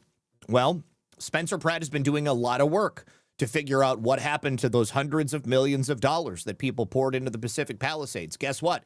It all went to NGOs. We all know that. These people don't take in money and then use it to help the people who truly need it. They do the very opposite. They help themselves. They help their donors. They help the NGOs that they're associated with. Now, I want you to watch this campaign video that Spencer Pratt put together, because I got to be honest, I think this guy has got it. I think that I love him for the same reason I loved President Trump, because he's not a freaking politician, because politicians are scummy. Spencer Pratt has got skin in this game. He is a person who has still, to this day, he and his family are devastated by the results of that fire, which was totally avoidable, that the state of California and the city of Los Angeles could have done something about. But instead, they allowed it to burn because they wanted those houses gone. And I think Spencer Pratt is actually going to fight for the people of Los Angeles. Interesting. After Nithya Raman embarrassingly posted a fake poll that said she was surging. And if you believe this poll, I have bridges to sell you on 1st Street, 6th Street, and Alameda Street, and there's no bridge on Alameda. Raman is not well known in the city at all. UCLA came out with a real poll that put Spencer Pratt in second place with 40% undecided votes for me to grab. Then something funny happened. Once UCLA put me ahead of Raman, suddenly one of her stalkers at the LA Times started harassing everyone in my family, threatening to dox where my children live and go to school, even texting and harassing my mom. Hey Noah, are you a journalist or a stalker? This is how dirty these career politicians are. Nithya sends her lapdog to harass my family because they know we have the winning message and they are panicking. Spencer Pratt is running for mayor, and I think he can win. Yeah, he's good for actually him. good. He's like, what he's saying makes a lot of fucking sense. They want to try and write a hit piece about me, about my residency, because I've had my family sheltered up in my dad's rental home in SB, and they want to attack me for not living in the Palisades while running for mayor. Hey, brain surgeon, my house burned down. You guys let my entire neighborhood burn down, remember? The burned out lot I own in the Palisades is still my legal residence, where we are trying to rebuild in the face of Karen Basura and Nithya Raman and our broken city leadership putting up every hurdle imaginable to make it harder and harder for us to rebuild. Don't forget, I made the choice to run for mayor 3 months ago. That's why I am running for mayor. You see, schemers like Raman and Basura and their media sickos can't fathom that I didn't have some grand scheme to run for mayor like these slimy career politicians. I didn't plan any of this. I wasn't thinking, I really need to make sure I stay in the zip code in case I run for mayor. I was just trying to find the safest place to go where I could try and give my kids the most normal life that I could after these clowns nearly destroyed our life as we knew it. But guess what? Pratt Daddy used his SBA disaster loan to get an Airstream craned into my burned out lot in the Palisades. Sure, thanks to Karen Basura, it'll take a whole month for LADWP to get our power connected, but my Palisades war room is back. Like Mel Gibson and Lethal Weapon, I'm living in my trailer by the beach and I'm winning this race. Unlike Nithya, who spent her whole life in either India or on the East Coast, didn't even step foot in California until her 30s, knows nothing about our city. I was born here, went to school at USC, I bleed Dodger blue, this is my city and I'm taking it back. Let's do it, asshole. Damn, I love that. I absolutely love it. Yes, please, if you live in Los Angeles, I encourage you to go vote for Spencer Pratt. I think that that's awesome. Oh, absolutely incredible. All right. Now, intelligentsia, you just because people are MAGA doesn't mean that they're Zionists. And this is not one of those shows that you're going to find those two things overlapping. So just in case you were confused. All right, now let's talk about some of those Republicans who are completely, utterly turning their backs on the American people. This is a list of Republican co-sponsors for the Dignidad Act, Dignidad meaning dignity in Spanish. This is what they're calling dignity, essentially giving amnesty to illegal aliens. Now, you've got people from Florida to New York, California, Washington, Pennsylvania. It is quite an extensive list. We've actually talked about Maria Elvira Salazar before because she's the one who actually made this bill, wrote it in the first place. But here, Brandon Gill says, make no mistake about it. The so-called Dignity Act is amnesty. It gives amnesty to any illegal alien that crossed the border before 2021. Any illegal married to a U.S. citizen also massively expands visas as well, including permanent residence for F1 international students. Why are we going to let people who come here to go to school just get permanent residency? It would bring mass deportations to an essential halt. Because you know what's going to happen? Illegal aliens are then going to flood the courts with their so-called dignity claims, whether or not they're eligible. And because of due process, every single one is going to have to be adjudicated. We're going to have millions upon millions of challenges submitted to our already overburdened court system. And any Republican that supports this bill is 100% supporting mass amnesty. They are betraying the voters who elected them.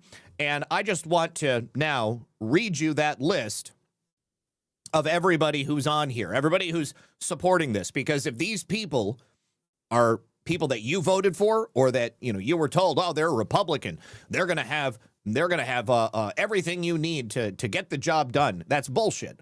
Everybody here knows just because you've got an R next to your name does not mean that you care about America. Maria Elvira Salazar, she's a Republican in Florida, 27. Mike Lawler, New York, 17.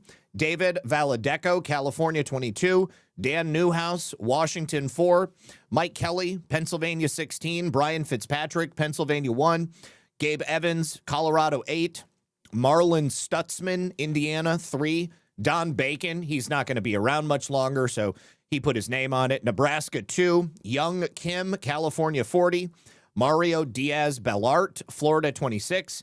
James R. Baird, Indiana, 4. Lloyd Smucker, Pennsylvania, 11. Kimberlyn King Hines, MP. I don't know what that means. Oh, it's got to be like a territory or something. James C. Del Moylan, that's Guam, I believe. Monica Dela Cruz, Texas, 15. Nick Lalata, New York, 1. Neil P. Dunn, Florida, 2. Jennifer A. Kiggins, Virginia, 2. And Zachary Nunn, Iowa, 3. Every single one of these people are betraying America. Hey, Would You Blow Me says, basura is trash in Spanish for those who don't know. Oh, okay. That's great. Thank you for that. Appreciate it. All right. So, yes, the Dignidad, so-called Dignity Act is trash. All right. Now, wonderful news also. It would appear that the president of the Arizona Senate, Warren Peterson, has referred Chris Mays and Adrian Fontes, that would be the Attorney General and the Secretary of State of Arizona, to the U.S. Attorney in Arizona for obstruction of justice and tampering with a witness. He says it is disturbing to see their resistance to an election integrity investigation. Now, this is directly connected to the FBI's seizures of ballots and election-related material in Maricopa County. He begins by addressing the United States Attorney for the District of Arizona and says, Dear Honorable Courcaine, Timothy Courcaine, I believe his name is, I am writing to inform you about correspondence from the Arizona Attorney General and the Arizona Secretary of State requesting detailed information about records the Arizona State Senate produced in response to a federal grand jury subpoena. This request is especially concerning in light of the Attorney General and Secretary of State's misleading statements to county election officials that compliance with federal grand jury subpoenas requesting election-related information is illegal.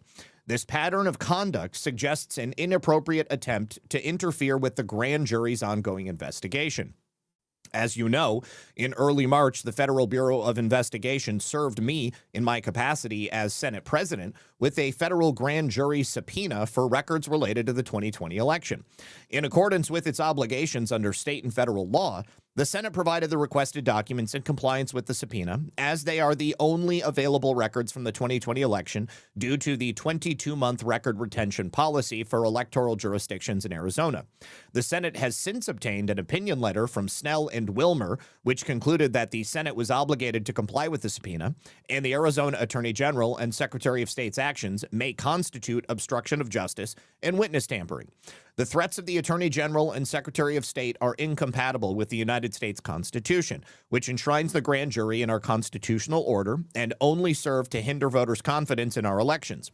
Instead of fighting over these issues, we should all be working together to ensure the election integrity necessary to realize our country's democratic promise. The Attorney General and Secretary's phobia of fair and secure elections is impossible to explain absent nefarious motives. Thank you for your attention to this matter. A copy of your opinion letter included the referenced correspondence. Muffin, what are you doing? Why do you got to do this to me? All right.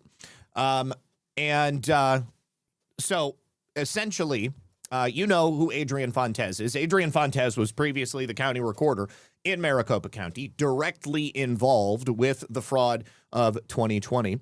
And of course, Miss Mays, Chris Mays, she, as the Attorney General, was involved in attempting to indict and bring to trial the so-called fake electors, the alternate electors. Either of them would be in massive amounts of trouble if the truth about the insecure nature of Arizona elections was to be revealed. So let's hope that the U.S. Attorney for Arizona does his job and actually brings these people up on indictment, because that's exactly what's needed.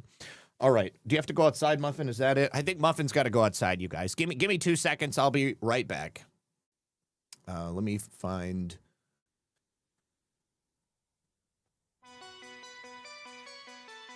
Come on, Muffin. Go. Go.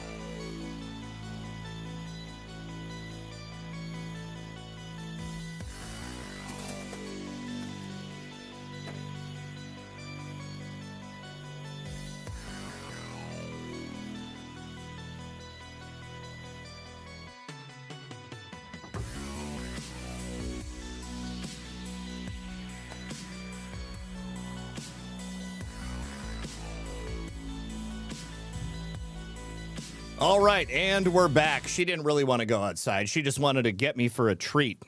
She's a shyster. Okay, so I'd like to give you guys an update on a case that has to do with a disgraced Democrat from North Carolina. He was a state representative by the name of Cecil Brockman. Cecil Brockman is facing 8 charges of child sexual abuse, and any single one of these charges could put him in prison for the rest of his life. Cecil is not going to see the outside of a prison cell ever again. Take a listen.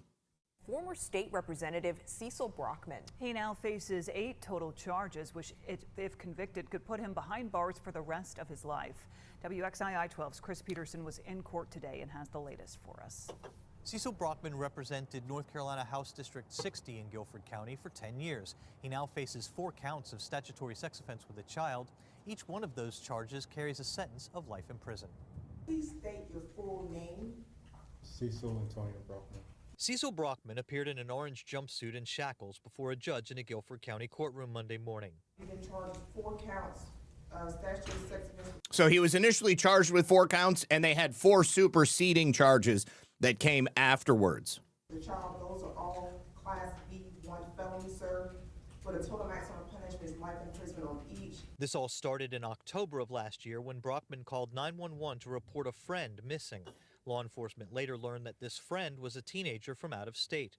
According to the Guilford County District Attorney, Brockman met this friend on the dating app Grindr. Brockman was charged with 2 felony counts of statutory sex offense with a child and 2 felony counts of indecent liberties with a child. Brockman's attorney at that time, Alec Carpenter, claimed that you must be 18 years old to use Grindr and that Brockman didn't realize the victim was underage.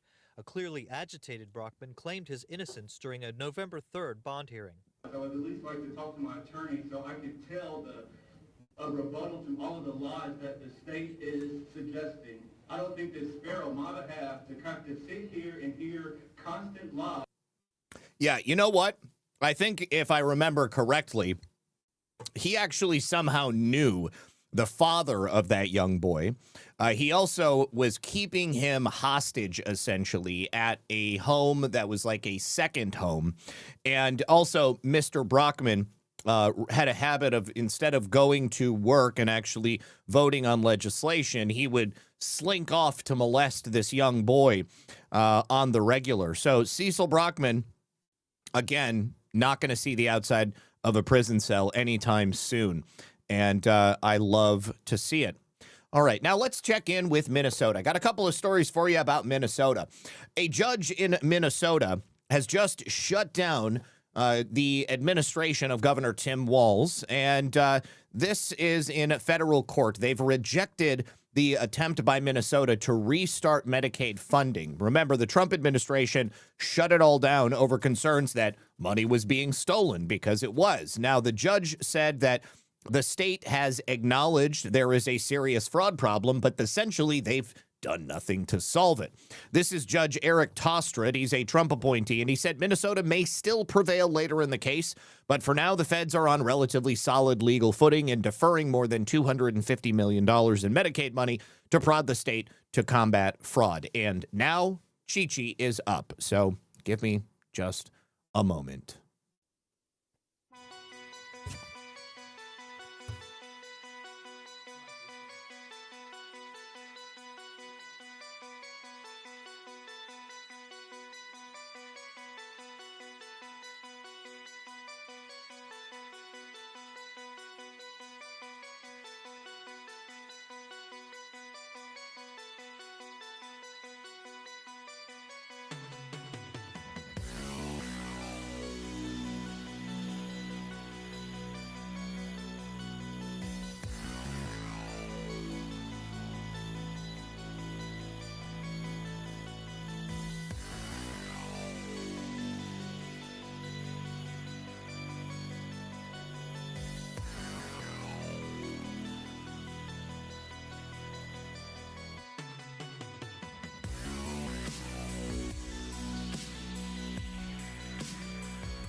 All right, if you guys wouldn't mind, hit that thumbs up.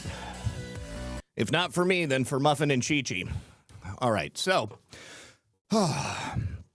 he said that though Minnesota credibly complains that the federal government's deferral is historically unprecedented in its size and timing, I conclude on this record that the deferral likely complies with the controlling federal regulations. You know what else is unprecedented in its size and timing?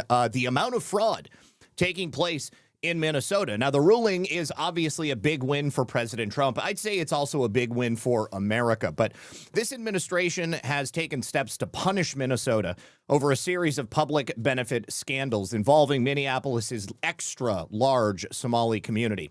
Now, of course, Vice President J.D. Vance and Dr. Oz at the Centers for Medicaid and Medicare Services personally announced this freeze back in February. State Attorney General Keith Ellison then sued to try to keep the money flowing. He said legitimate beneficiaries may be harmed as the state tries to deal with its fraud problem. It is true, and it's rather unfortunate. Judge Tostrad said that the state shares the blame for that because they're the ones who allowed fraud. And now they are pushing strict measures to try to combat it. But as far as I'm aware, I haven't seen any real action. Now, Mr. Ellison had argued that federal officials singled out Minnesota for punishment. Well, geez, that just so happens to be the first place that we fully identified it at the level that it was at. He pointed to the vehement denunciations Mr. Vance and Dr. Oz had made at the state and its leaders. Well, you know, call a spade a spade. If you see fraud, call the fraud out. Minnesota has allegedly come up with a corrective plan that Dr. Oz has had presented to him, but I don't know at what point they are with it. Now, if they're not going to get the money from the state, from the feds anymore, the state house in Minnesota is now going to try to collect it from anybody else who lives there. They're trying once again to raise taxes, and this is the worst type of tax to throw on somebody. Taxing unrealized gains and imposing an annual tax on the net worth of Minnesotans. They will also tax their income, but then they're also going to tax them based upon how much money they have in the bank and what their actual possessions are worth. So imagine that. Let's say you have a house and a car, but you don't have a lot of savings. And so they tax you on your possessions, on your net worth, because your house is going to count as part of your net worth. Well, what if you don't have the money to pay the tax? Then you're going to have to sell something. And then guess what? If you sell like maybe stocks or you cash in on your 401k, you're also going to get taxed on cashing in on that stuff too. It's a lose-lose situation. Chair Gomez, please proceed with your presentation when you're ready. Thank you, Mr. Chair.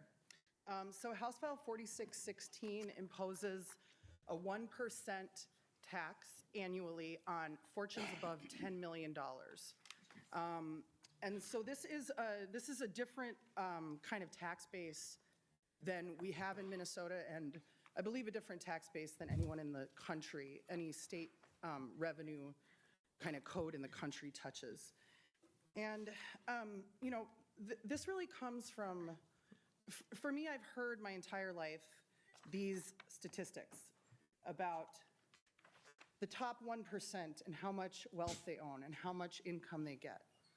And, you know, I'm in my mid-40s. It's just gotten worse and worse and worse. That's my perception, is every time I hear somebody cite that statistic, it's like, it's more shocking and it's worse. As of this year, the top 1% own more than 30% of the wealth in this country. It's $55 trillion. And that's as much wealth as is held by the bottom 90%, by the rest of us. So just imagine this. They say, we're only going to tax 1% of money over $10 million. All right. Well, once they get that, and then they realize that it's probably not going to give them the money that they wanted, or those people leave the state of Minnesota, well, then they've already got the law in the books. I mean, it's a hop, skip, and a jump away from taxing everybody else who makes less than $10 million. Because as she said, the bottom 90% have just as much wealth as that top 1%. So rather than going for that top 1%, it's very easy to go to the bottom 90 because there's a lot more people. And it's really not that much money, really. At the end of the day, it's only 1%. Of course, it's only 1%. We're only asking for 1%. Don't you want to make sure that illegal alien children are having food to eat? Like during the Feeding Our Future scandal? Now, my friend Lauren Fix is also raising the alarm about a situation taking place in Minnesota. In Minnesota, they are flirting with the idea of essentially banning classic cars. Now, if you are the owner of a classic car, like I've got like a 1985 Mercedes 380 SL. It's like one of those little convertible 380s, all right? It's not a daily driver. It was a passion project. I got it at a really good deal, and then I put some money into fixing it up so that we could drive it on the weekends occasionally, and I maybe drive it a couple of times a year. So I don't have to pay regular insurance on it. I don't have to pay the same type of registration on it. It's like, you know, it's a classic. And there's a lot of people who have really nice classic cars, like the kind of cars that you see at like car shows or meetups or something like that. And there are restrictions on what you can do with those cars because people just, you know, they kind of go by the fact that it's not a daily driver. the emission standards were not the same. It takes a different kind of gas. Maybe it's an older car and you got to add like a lead additive to it. Well, Minnesota is about to pass a law which is going to restrict the usage of classic cars to during the daytime on Saturdays and Sundays. Saturdays and Sundays. So you can't actually drive your car Monday through Friday. They wouldn't be able to have a cars and coffee meet. They wouldn't be able to have a car club meet Monday through Friday. You would only be able to drive it during the day on Saturdays and Sundays. Now, this is absolutely insane because what is it that they really want to do here? They want to keep these vehicles off the road. They don't want you driving a car that may be better than the modern day clunkers that they're pushing out. Totally woke is correct. Totally woke. Only in Minnesota. So you guys, if you've been watching the channel for a while, you've probably seen Lauren on here a couple of times. You can follow her. This is my the account where I don't subscribe to people. But that's why I'm not subscribed. But my real YouTube account where I actually watch things, I'm subscribed to her there. She's Car Coach Reports. And you can follow her by heading over to her YouTube link that I'm going to go ahead and share in the chat. You can also follow her on X. Lauren also has a newsletter. If you're a car person like I am, you can subscribe to that, and you'll get her videos sent to you. But she's always got great information. She's an expert on some pretty amazing vehicles, and she's a really cool gal. Really enjoy the conversations that we've had with her, and I would appreciate it if you subscribe to Lauren and give her some love, because if you're a car person, you want to keep up on the news on cars, she's definitely somebody to follow. You can also go to her website, carcoachreports.com. But yes, they ultimately want to control every aspect of your life. Meanwhile, they can't control their own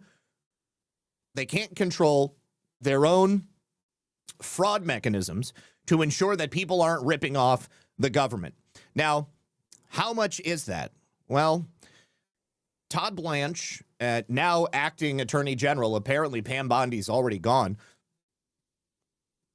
Todd Blanche gave a press conference earlier today to talk about this issue specifically. Trillions of dollars. Remember, I started the show talking about trillions of dollars. That's what President Trump is fighting against. Those are the people who are trying to stop him. Those are the people who tried to assassinate him. The people who got rich off war, the people who got rich off of fraud, the people who got rich off of making you sick, the people who got rich off selling you garbage. Trillions of dollars are at stake. Every single year, trillions of dollars are siphoned out of your pockets through many different means of fraud. Take a listen. Todd Blanche, the new anti-fraud division at the DOJ, seems like it is probably one of the most important developments we've had in modern times. With over $1 trillion at stake every single year, threatened by increasingly sophisticated and opportunistic fraudsters, the time for this comprehensive and coordinated approach is now. And so today, I'm proud to announce in greater detail the creation of the National Fraud Enforcement Division. Its core mission will be to zealously investigate and prosecute those who steal taxpayer dollars and rip off the American people. Our vision is to build a robust fraud-fighting squad capable of investigating and prosecuting the full spectrum of fraud against taxpayer dollars. We are going to staff this division by some of the department's best prosecutors, bringing together experts in healthcare fraud, tax fraud, benefits fraud, and corporate fraud under one roof with one mission: to protect the American people from fraud. Every U.S. Attorney's Office across the country will also be joining this re-energized fight against fraud. This means, in pure numbers, that there will be an additional 93 prosecutors in every district across the country devoted to the mission of combating fraud with the National Fraud Enforcement Division.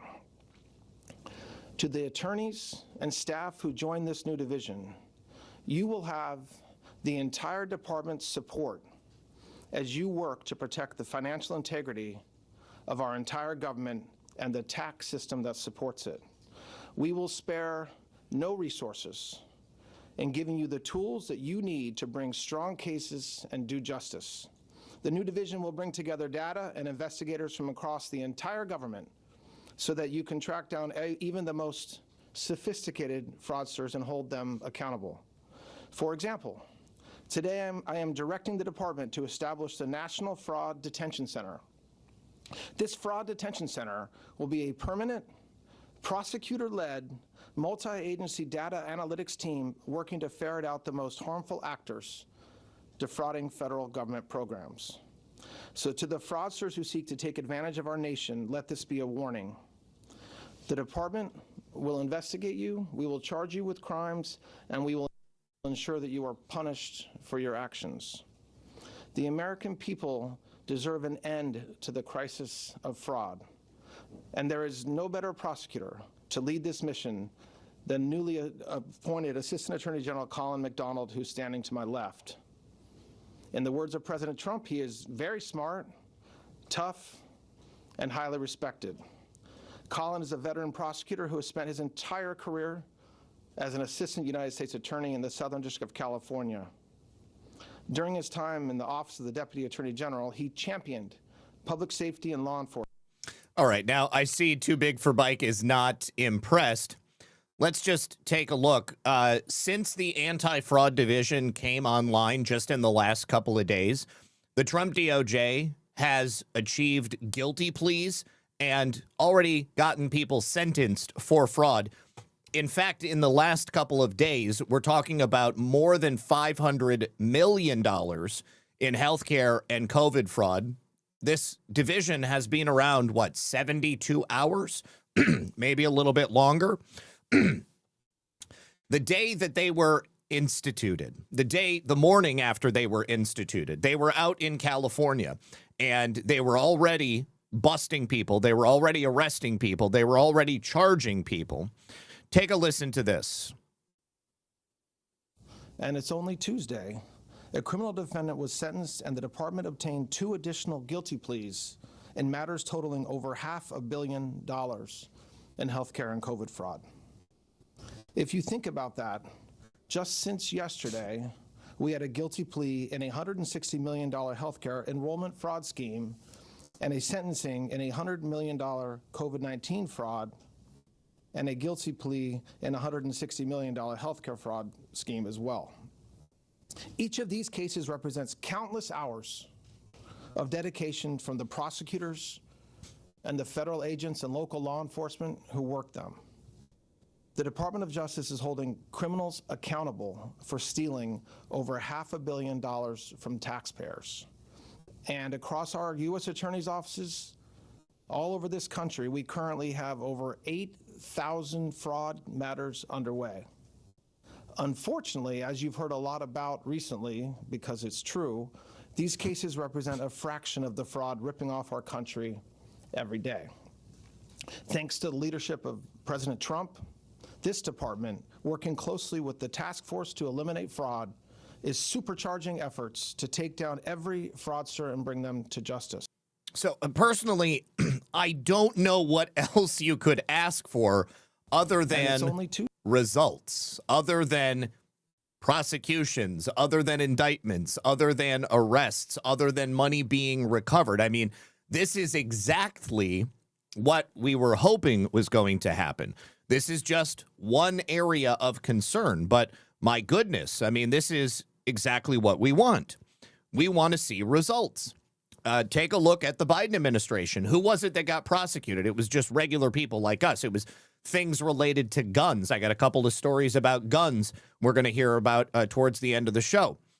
But what the press seems to be concerned with is the DOJ being weaponized.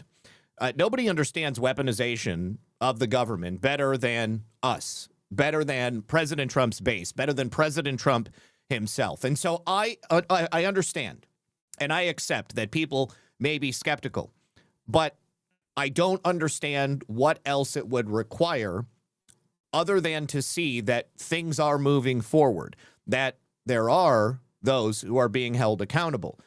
Just because you haven't seen someone that you want to be held accountable yet doesn't mean that they won't be held accountable. The grand jury, so the series of grand juries that are currently taking place down here in Southern Florida, those have not concluded. They're not done.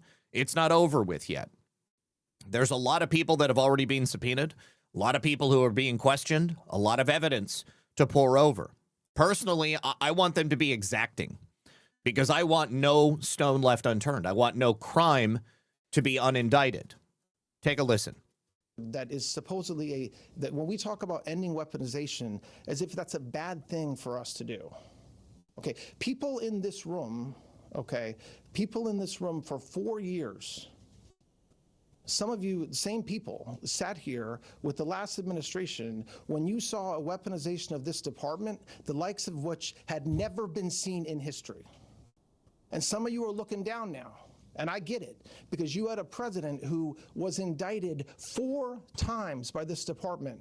You had a president who, along with this department, had assistance. So this department helped 2 other local DAs go after the president. You had this department who stood idly by while states tried to keep President Trump off the ballot. Okay, that's what happened the past 4 years. And so when I'm asked questions or when I see reporting about shock and awe at this supposed weaponization of this Department of Justice, it means nothing to me because it's completely false. What we're doing and what we've been doing for the past 14 months is changing this department. We're no longer, people say the president wants to go after his political enemies. No, the president has said time and time again that he wants justice. And if you look at what happened to him, his family, his administration, the agents that protected him, people that happened to just walk by him on a given day, they got subjected to massive investigations by this department.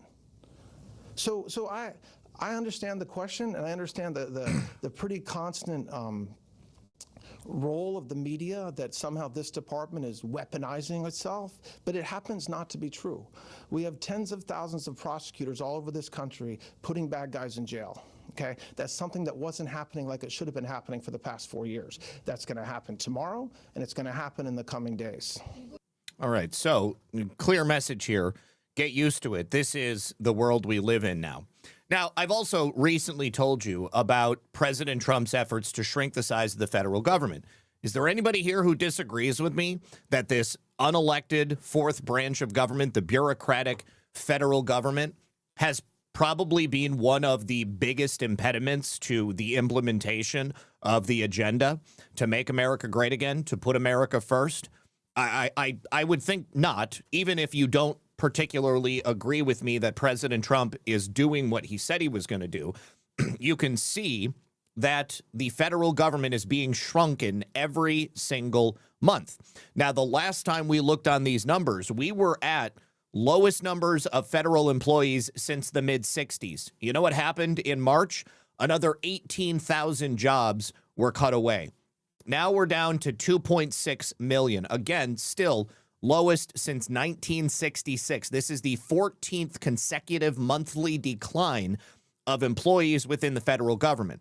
Since the beginning of 2025, the government has cut 352,000 jobs. The workforce is being reduced by 12%. As a percentage of total employment, federal jobs are down 1.67%. Again, the lowest on record.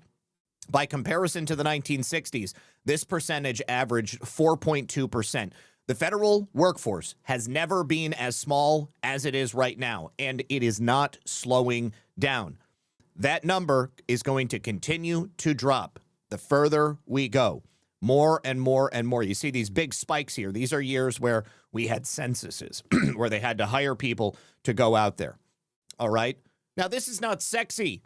This is not the kind of thing that you're seeing reported out there on too many different places. But it's a measurable impact of President Trump's efforts to shrink the size of the deep state. The very group of people that would otherwise be hampering the agenda to make America great again. This is real. This is happening. We are getting rid of these people, and at the same time, we are ramping up enforcement of indicting people who have actually committed crimes, not going after moms and dads on school boards, not going after people who are lawful gun owners. You know what else we're doing? We're still arresting pedophiles. We're still finding kids who have been sex trafficked. We're still arresting illegal aliens. We're still sending them home. We're still getting them the hell out of this country. U.S. Customs and Border Patrol and ICE recently announced 14 arrests in March. This was a multi-agency sex trafficking and child exploitation sting operation.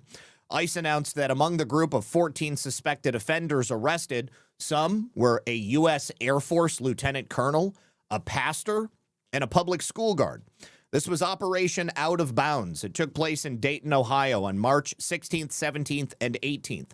Now, the results of this operation were announced first on Facebook, and they were posted by the Montgomery County Sheriff's Office. The operation was conducted by the Miami Valley Human Trafficking Task Force. There were multiple state, local, and federal law enforcement agencies that took part.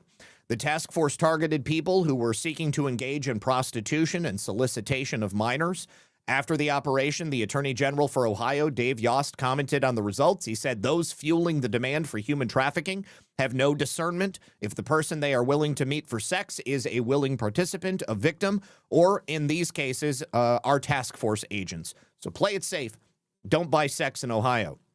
Now, according to authorities, those arrested during the operation were Timothy Frumholt, William Miller, Jordan Webster, Tyler Hines, John Uxer, Sean Cass, Michael Sullivan, Harrison, Udvenko, Nolan Arthur, Mark Duncan, Siloli Fakalta, Mohammed Jumi, Travis Tatum, and Noah Blair.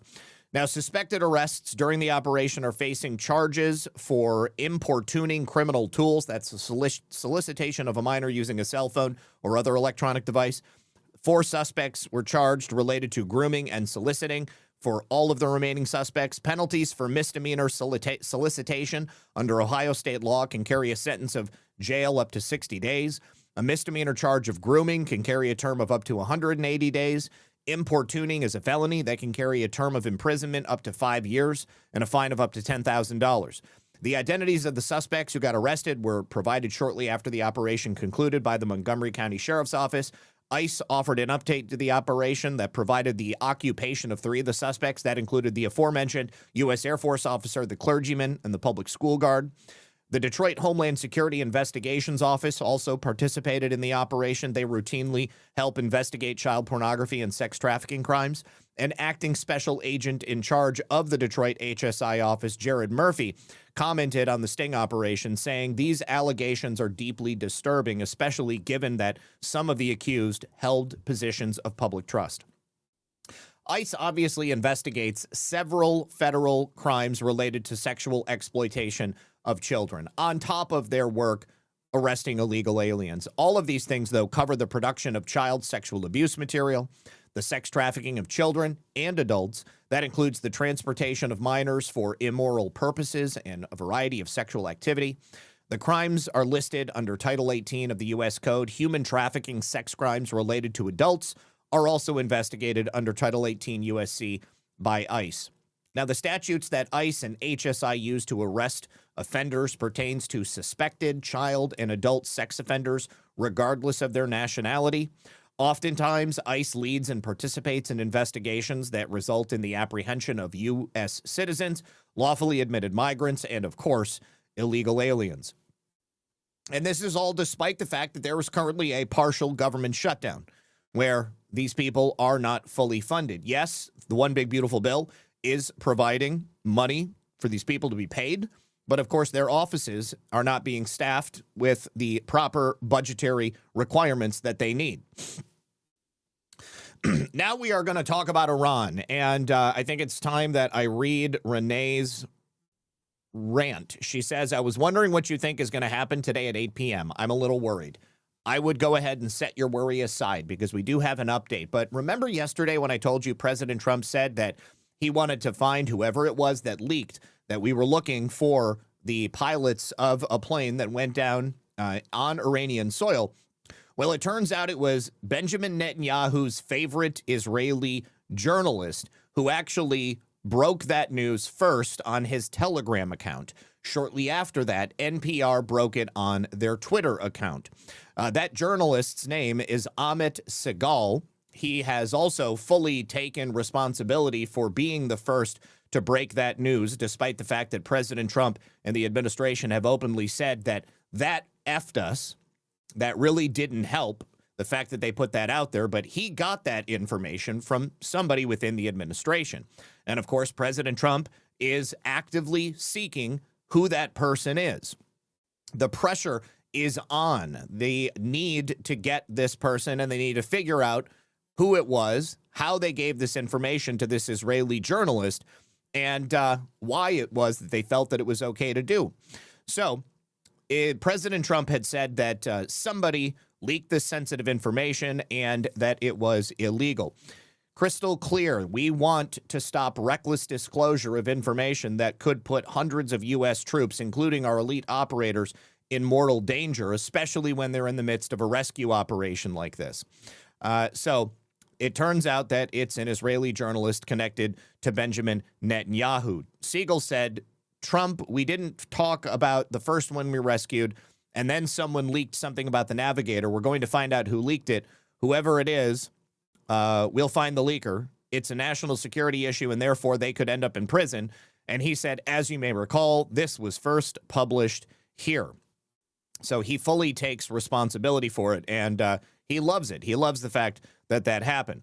Now, when he was confronted, though, by the New York Post, Siegel walked back his earlier claim, admitting he was not sure he had broken the story first, before adding he would still protect his sources. He's not going to tell who it was that gave it to him. But Siegel is a close ally of Israeli Prime Minister Benjamin Netanyahu's Likud party, and he now is walking back his claim because that could put him in some type of danger. Now, just backing up President Trump and the administration's resolve to figure out who it was and to make them pay, here is Todd Blanche earlier today also commenting on it. I will never comment on ongoing investigations. I think that to the extent that we have seen a series of leaks that necessarily involve classified information and putting the lives of our soldiers at risk or the lives of agents at risk, that is something that we will always investigate. And we will investigate if it means sending a subpoena to the reporter.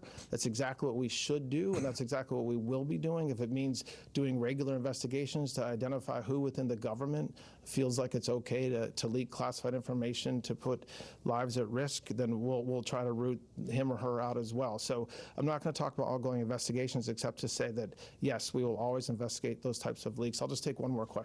Okay.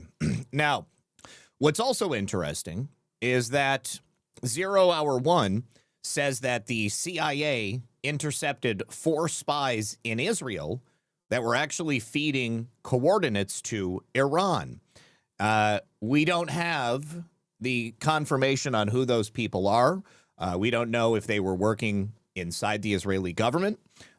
Were they gaining access to classified information about U.S. positions and then handing that to Iran because they wanted to perpetuate the war? That would make the most sense to me because, of course, Netanyahu had also threatened Trump not to make a peace deal with Iran.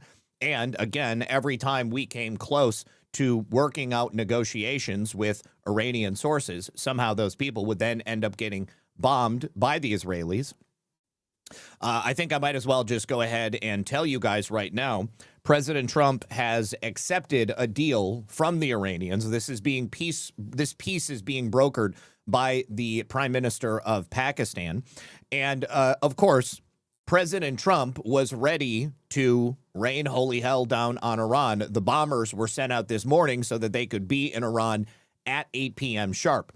He said, based on conversations with Prime Minister Shehbaz Sharif and Field Marshal Asim Munir of Pakistan, and wherein they requested that I hold off the destructive force being sent tonight to Iran, and subject to the Islamic Republic of Iran agreeing to the complete, immediate, and safe reopening of the Straits of Hormuz, I agreed to suspend the bombing and attack of Iran for a period of 2 weeks.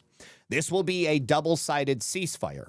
The reason for doing so is that we have already met and exceeded all military objectives and are very far along with a definitive agreement concerning long-term peace with Iran and peace in the Middle East. We received a 10-point proposal from Iran and believe it is a workable basis on which to negotiate.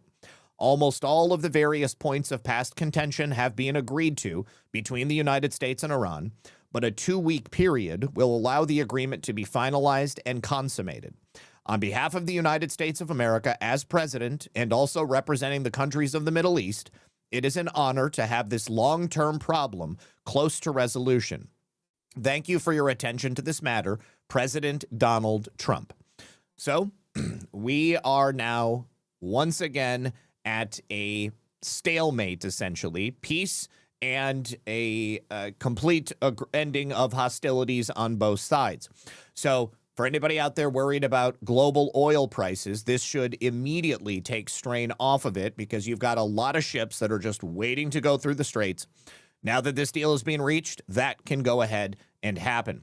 Now, yesterday, it was discovered that 2 nieces of the now deceased General Soleimani, the guy who died like a dog, the creator of the IED, they were living here in the United States of America with green cards. I believe one of them had actually received citizenship. They came as an asylum seeker. That was the mother. And then the daughter had just a green card and was living here. What's funny is that they dressed like hookers and they were complaining about the United States of America, calling us the Great Satan and celebrating every time that there was, some Iranian hostility or victory over the United States. This is the niece of Soleimani. Here she is outside of a helicopter. She appears to have lived a very wealthy type of jet-setting lifestyle. And then here is her daughter, the big booty Iranian princess over here. Looks like maybe she's at some type of a music festival or something like that. First of all, what's interesting is that they would not allow them to dress like this in Iran. They were very lucky to receive the care and solace of the United States of America, so probably wasn't too smart to go out there popping off online about how much they thought the United States was evil. But they have been arrested and they are going to be removed. They're getting sent back to Iran. But more than that, it's been announced that the administration is also going to be revoking the visas of another 4,000 Iranian regime elites, people who were disrespectful towards the United States of America, but yet still enjoyed living here and engaging with all of our freedoms and liberties. So essentially thousands of Iranians that are current and former officials or their families who have received legal status in the United States as part of a 2015 Iran nuclear deal under the Obama administration are now losing that status, and they will be sent back to Iran post haste. They won't be here any longer. So good riddance to bad rubbish. Enjoy. And, the thing about it is now that President Trump is bringing peace to Iran and there will be lasting peace in the Middle East, they have no reason to stick around here anymore. Here are a number of other family members who are living outside of Iran, but enjoying the freedom of Western nations. You've got people in Canada, Spain, England, America, and Canada as well. So the ones who live in America will no longer be living here regardless. All right, very briefly, before we continue, I have another special message from our friends over here on Rumble. You guys, banks are not your friends. They can cancel your accounts. They can freeze your cards. They can decide what you're allowed to buy, what you're allowed to say, who you're allowed to support. Big banks and financial institutions have got total control over you, and they know it. And this is why financial independence matters right now more than ever. So introducing the Rumble Wallet. It's a wallet built for real freedom, because with the Rumble Wallet, you control your money, not a bank, not a government, not a tech company. You can buy digital assets like Tether, Tether Gold, Bitcoin, all in one secure place. There's no permission or middlemen or cancel button. Nobody is going to shut down your account. And when you want to support the creators that you actually believe in, you can use that Rumble Wallet app to directly tip content creators. It's secure, instant, and without interference. It's not a credit line that they can shut down or shut off. It's your wallet. It's permanent to protect for the future and to protect for your family. Because when the system fails, when institutions turn on their own people, financial sovereignty is the difference between security and vulnerability. And Rumble Wallet is not about politics. It's about freedom, ownership, and protecting what's yours. So take control today. Download the Rumble wallet now and step away from big banks for good. You'll get true ownership, true protection, and true financial freedom. You can do that at wallet.rumble.com using the QR code that you see on screen or through the App Store on your phone or electronic device. Go ahead and check it out. Thank you very much once again to Rumble. All right. Now, back to the chatter on Iran. Oh, I thought this was great.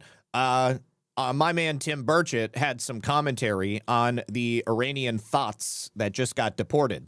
In Iran. I'll tell you one thing it did produce, Congressman, recently is the visas have been pulled away from General Qasem Soleimani's niece and grandniece here in the United States, living in Los Angeles.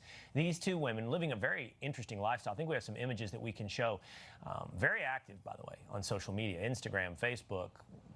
Glamorous, very, very fabulous lifestyle that they were living, posing with helicopters and airplanes and luxury brands, all the while, by the way, posting about the great state in the United States of America and support for Iran. No longer. They have now been put into the process of deportation. Yeah, well, they were dressed like a bunch of hookers, and they wouldn't be able to do that in their own dadgum country, that's for sure. And you have to ask yourself, what the heck was the Biden and the Obama administration doing? Obama's sending them pallets of cash. Biden's letting everybody in over our border. We've been told maybe we could have 500 members of the Taliban that have gotten into our country at some time during the last 4 years under the Biden administration. You know, we ought to start. We need a cleaning, and this needs to start right now. And this is a perfect example of what we need to be doing, because I guarantee you the money they're spending is probably somehow is shipped over there to an NGO in one of those countries from American taxpayers or the United Nations, and they come back over here and they trash this great country, and they all need to go back. Let her dress like that in Iran and see how far she'll get hung off of a building is what they'll do. There's so many fascinating angles to this particular story. One that we've talked about on this program a lot, about denaturalizing people that have visas or naturalized citizenship who are preaching against this country, enemies of this country. Why do they remain in the country? And then I don't think it should go without repeating what you just said. They can't live like that in Iran. They can't dress like that. They can't spend like that. And yet they do so while cursing America. I mean, this story is layered in so many different ways. More layers than they're wearing. Yeah, tip of the iceberg. There's a lot more on it. And I think this lady, if you want to call her that, was related to Soleimani, one of the most evil SOBs out there that killed probably hundreds of Americans, was really the father of the roadside bomb. I don't know if you've ever seen the pictures of how they ended up identifying Soleimani, though. He thumbed his nose at Trump, and they ended up identifying by his ring finger, because that's all that was left of him. He had this awful ring on his finger that was pretty identifiable, and that's how they ended up identifying. Trump didn't take him out in the middle of an airport in some public area. He took him out in a transport, a line of armored vehicles, and he took him out, and that was about it. And everybody else lived to tell the story, and that's the kind of leader we have.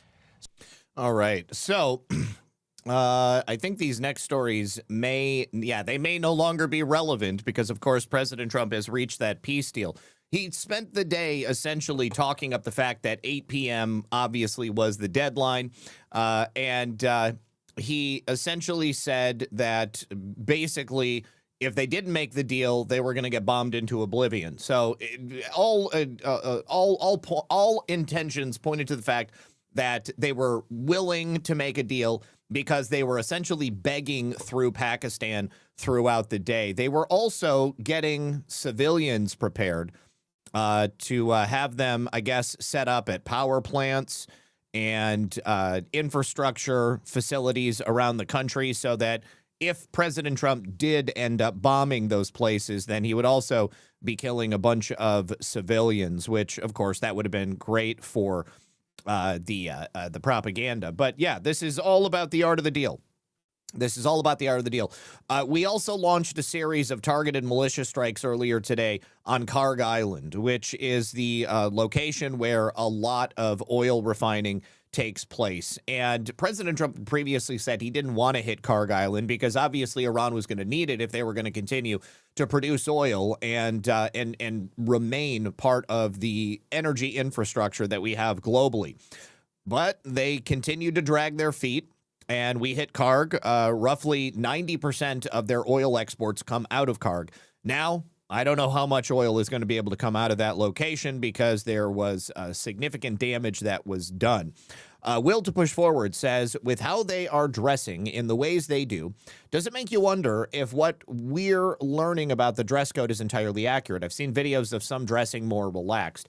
Well, Iran is a big country, and the videos that I've seen of people dressing relaxed, I don't know where those videos are taken. You've got videos of, people in large areas, and of course, if the IRGC is present, people are going to be wearing burqas, etc. So I don't necessarily know that anything we see coming out of Iran is legitimate or not. Videos of people wearing Western-style clothing, is that produced by the Iranian government so that they can put it out on the internet and just create doubt? I'm not certain, because obviously I'm not there. But what I do hear is messaging coming from the now deceased Iranian leadership, and definitely it seems like that was pretty on point. All right, we also have this pretty awful story of arson at a warehouse in California. This is a massive, massive blaze that broke out early Tuesday morning. So just after midnight, in the middle of the night, more than 100 firefighters were forced to respond, and the facility was stuffed with paper products. So you can only imagine how high that blaze was. So this was in San Bernardino County, the Ontario Fire Department. They were battling this blaze all night long. Take a look.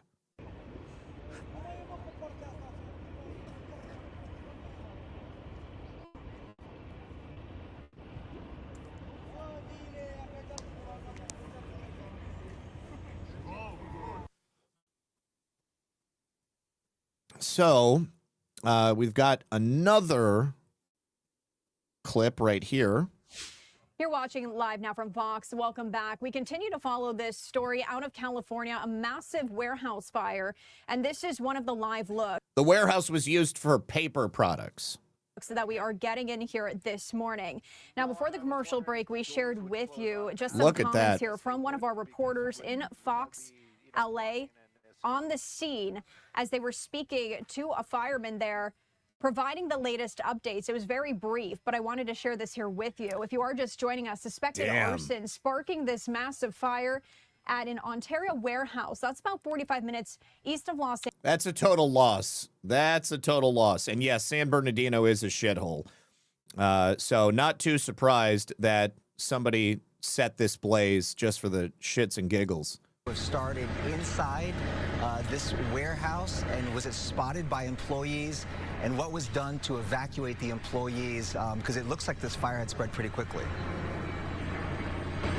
We do know, I believe, that fire did start inside the warehouse as well. But in terms of who reported it first, that's still being looked at, I believe, correct? I'm sorry, repeat the question. Was the fire first reported by an employee, or do we know is this residents nearby? Sure. The Ontario Fire Department received multiple calls reporting the structure fire. The building was occupied at the time of the fire, so there was approximately 20 employees who were here on site, and several of them were calling 911 reporting the fire.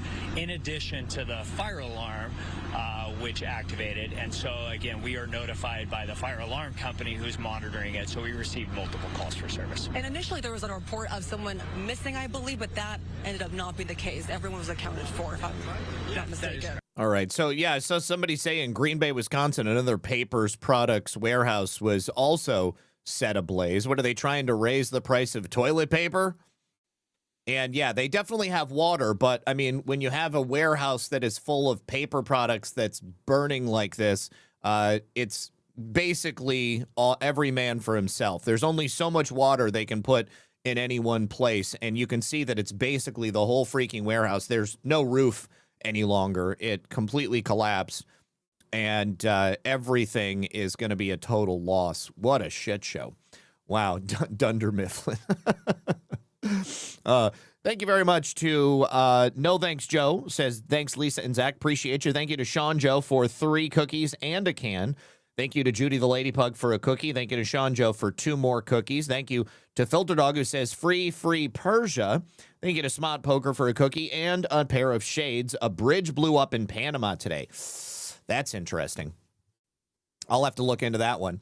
Also, Tim Burchett did an interview kind of echoing what he said the other day, this time with TMZ. Now, I saw somebody suggest that, it's weird that Tim is doing all these interviews. Tim Burchett has always spoken to whomever it was that wanted to speak with him. He's just kind of a member of government that's available to whoever asks him. And his interest in the UFO subject is not new. This has been ongoing for quite some time.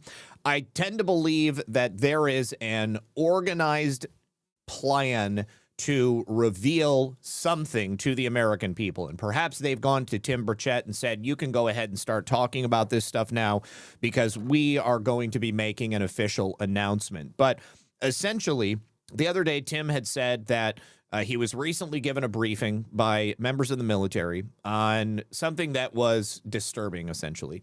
And he specified here in this interview, based upon the questions that were asked of him, that basically it's something related to extraterrestrial craft or non-human entities. And I'm not going to play the whole clip because it's about 5 minutes long. But this is not particularly surprising to me. I think anybody who's been following this stuff for any length of time is aware that the government is in possession of these things. It is definitely a new development that they're starting to talk about it with such candor. But as always, whatever is coming from the U.S. government, I believe it's something that we need to be cautious of. Certainly, we need to have as much discernment as possible when we are considering revelations like this, because who is delivering the information? Who may benefit from it being released? Are they attempting to cause some type of panic among people? I hope that people do not freak out when they learn about these things. And I hope that they use the information that they've gleaned over the many decades that they've had this stuff in their possession to bring advanced technologies to the world. Because I think that the technology that exists inside these things, these craft, whatever they might be, I think it's entirely possible for it to be used for the betterment of humanity rather than using it to control humanity. So we'll keep our eyes open on that. All right. Now, if I asked you how old you need to be to become a governor, what would your response be? Many people would probably think, well, you got to be at least 35. That's how old you got to be to become president, right? Well, not so, apparently. In Vermont, there's actually no age requirement to become governor. And a 14-year-old boy who is sick of politics as usual has thrown his hat in the ring. You heard that correctly. A 14-year-old is running to become governor of Vermont, and he makes more sense than any other politician I've heard. Let's listen. Between now and the midterms, you're going to hear a lot about our broken politics, and what I'm about to tell you is not a cure, but maybe it's a start. Meet Dean Roy, 14 years old, works part-time at his parents' pizza shop, and is also busy running for governor of Vermont. This campaign isn't about me.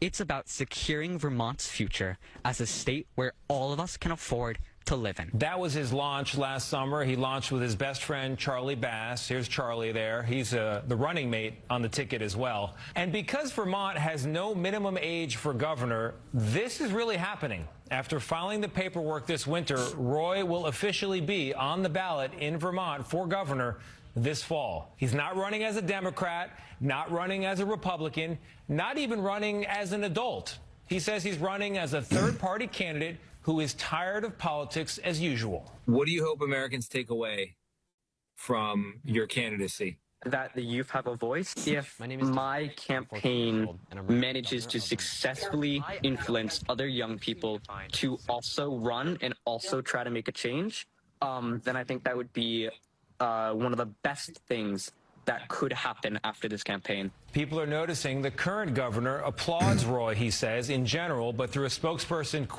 questioned his fitness for the job, citing a lack of experience.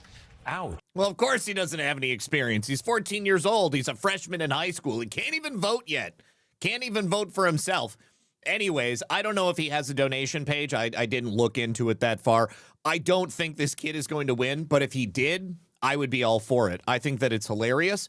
And despite that lack of experience, I would suggest that he may have better chances at running a successful administration than the people who have come before him. So if you want to look him up, his name again was Roy.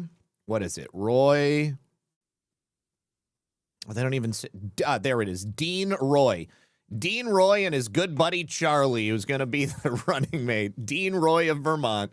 Go ahead and check it out. All right. Now, one of the states that we have focused on quite frequently is Colorado. And that's due largely to the presence of some major deep state activity taking place there. And also, of course, they've got some deep state acolytes working in their government, Jenna Griswold being one of them, Secretary of State currently running for the Attorney General's position. We do know that Jenna Griswold was one of those candidates that were propped up by George Soros and the Open Society Foundation, but it also appears that Jenna Griswold may have had some interesting funding sources coming from someplace else, including a $40,000 fellowship to, quote, salsa dance around the world. I had no idea that you could even apply for something, $40,000 to just travel the world and dance. But along with that $40,000 fellowship should have been some type of record keeping, some proof that that's what she was actually doing. But apparently none of that exists. There's no photos of her traveling to the various countries that she stated she was going to travel to. There's no documentation of her findings. This is the Thomas J. Watson Fellowship. Watson, you may know, is the founder of IBM and the original IBM artificial intelligence engine namesake. Now, she graduated from Whitman College and then received this $40,000 fellowship. It's a prestigious, highly competitive postgraduate fellowship that funds independent year-long international projects for recent college graduates. It also, in my opinion, may be an easy way to inject intelligence money into a potential recruit. Now, it is not a traditional academic salsa dancing fellowship, but it's a self-designed travel and research grant. For the record, allegedly, Jenna Griswold used this fellowship to travel to multiple countries to immerse herself in salsa dance. I cannot imagine her doing this, but she was apparently researching its cultural roots, the marketing behind it, social contexts of salsa dancing. She allegedly took salsa lessons. She frequented salsa clubs. She studied how the dance is practiced and commercialized globally, and that included visits to Brazil, Japan, Panama, Spain, and Puerto Rico. Now, a couple of those countries, I can see salsa dancing being a heavy cultural influence, maybe in Spain and Panama and Puerto Rico. But Germany and Japan, maybe even Brazil, but not so much in Japan and Germany. Now, again, there is no documentation that this ever happened. She definitely received the $40,000, but there's no photos of her. She made no documentation. She's published no results of the findings that she learned. It's a very strange story. Never really seemed to add up. I mean, again, why would you go to Japan to study salsa dancing? You might go to Japan to study rice cultivation or sushi slicing techniques. Why would this prestigious fellowship fund Jenna Griswold to do this work in these strange destinations? Again, I tend to believe that it was more an opportunity to inject a $40,000 stipend into a burgeoning intelligence asset. Jenna Griswold goes from salsa dancing around the world to Penn Law to then working on the Obama campaign, a direct CIA corollary. Then she became the Colorado Secretary of State. Now she's a candidate for Attorney General. It's pretty easy to wonder if the fellowship was less about dance and more about networking and grooming for the Obama CIA cabal. There's plenty of elite fellowships like Fulbright, Rhodes, etc. Obviously, those have known intelligence ties. They spot talent among the people who receive those fellowships, and then they bring them into the deep state fold. Nobody has ever seen Jenna Griswold salsa dance and I don't know that they would want to either. Jenna Griswold. Hopefully she doesn't become Attorney General, but obviously Dominion has a strong presence there. There is a major series of overlaps between state government, Dominion employees, a lot of relationships meshing that deep state fabric, and Jenna Griswold, in my opinion, is part of it. All right, now, this is an update on a story that I covered many, many months ago. The New York Attorney General, Letitia James, Pkwy James, she's on a war with the Second Amendment, and their gun industry liability in the state of New York continues to get bigger. And that includes going after people who sell guns in other states.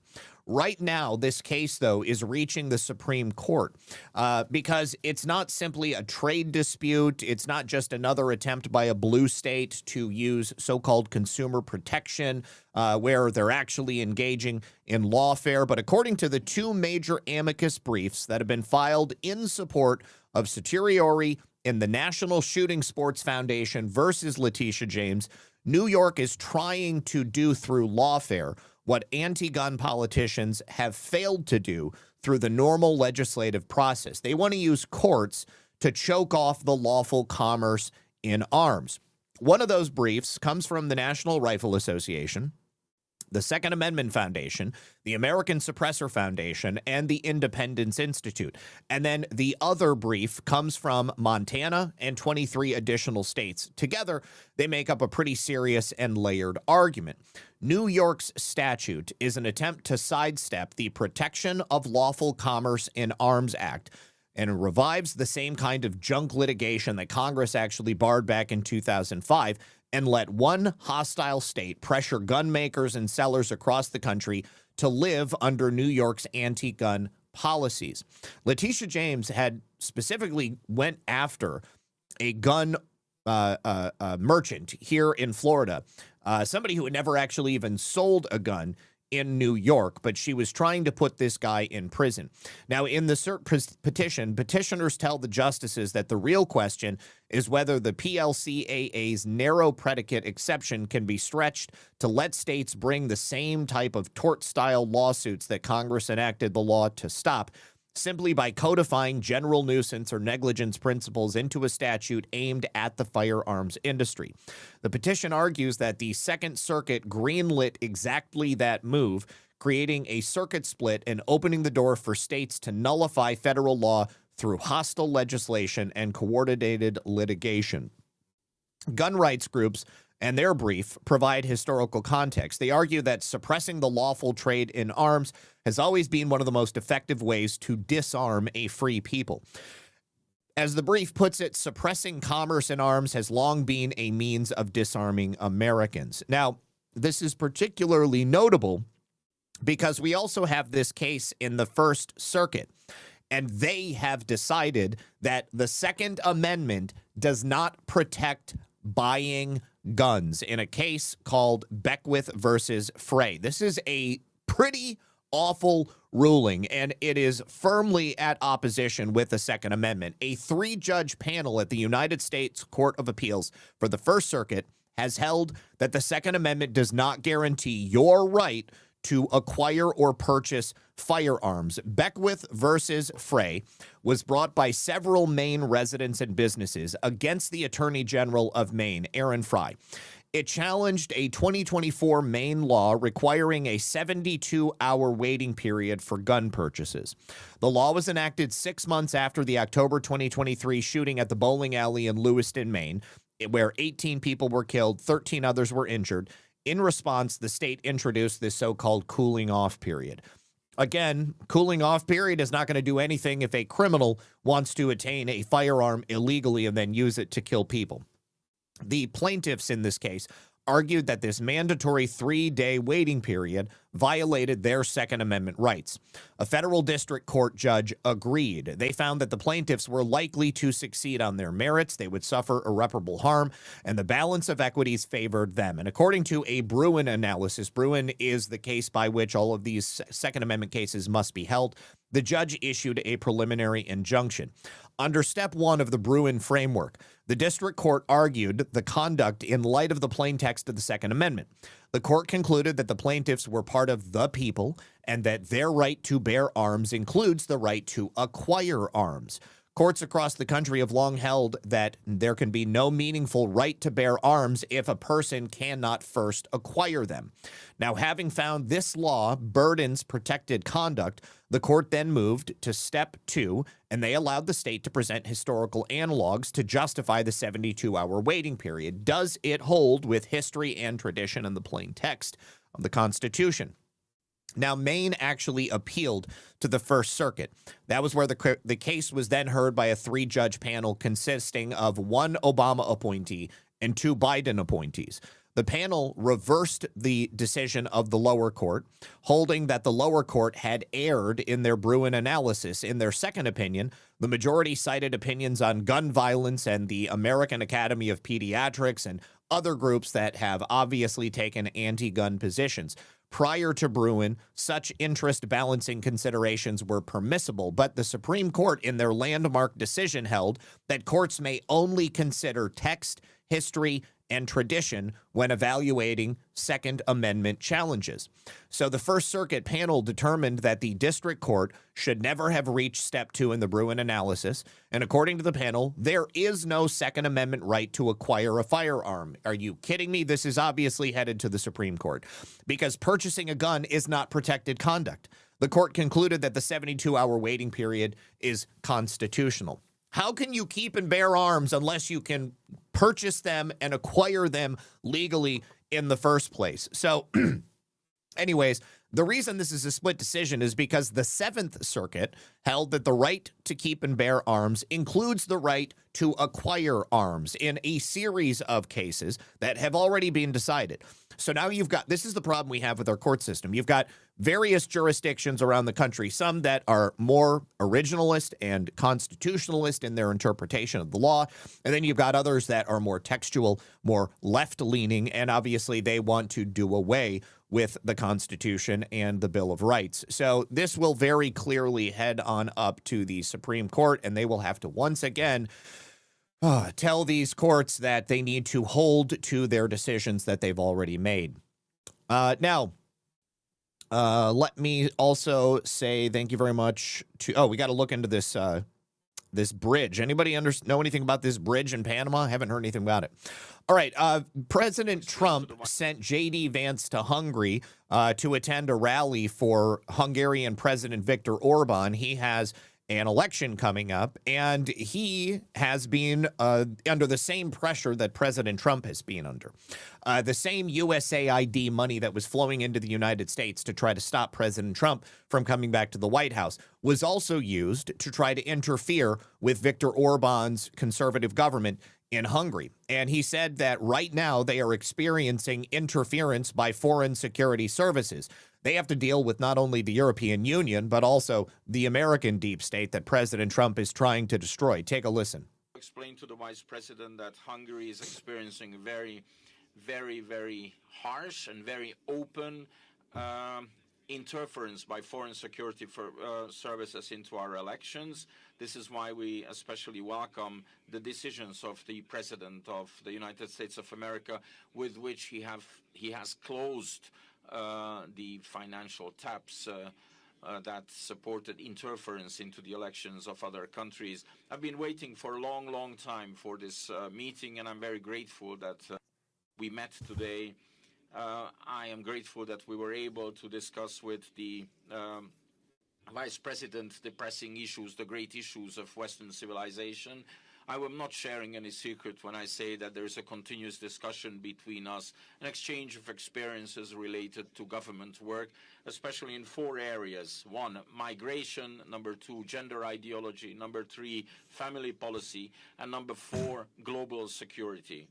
Because in these fields, Hungary has amassed substantial experiences and quite an extended network of contacts in Eastern Europe and the Balkans. And as a result of our discussions today, we have agreed that it is in the interest of both parties to continue this cooperation, and that the strategic cooperation between the 2 countries is going to be continuous and will be continued. Thank you very much for honoring us with your presence, for coming to Hungary.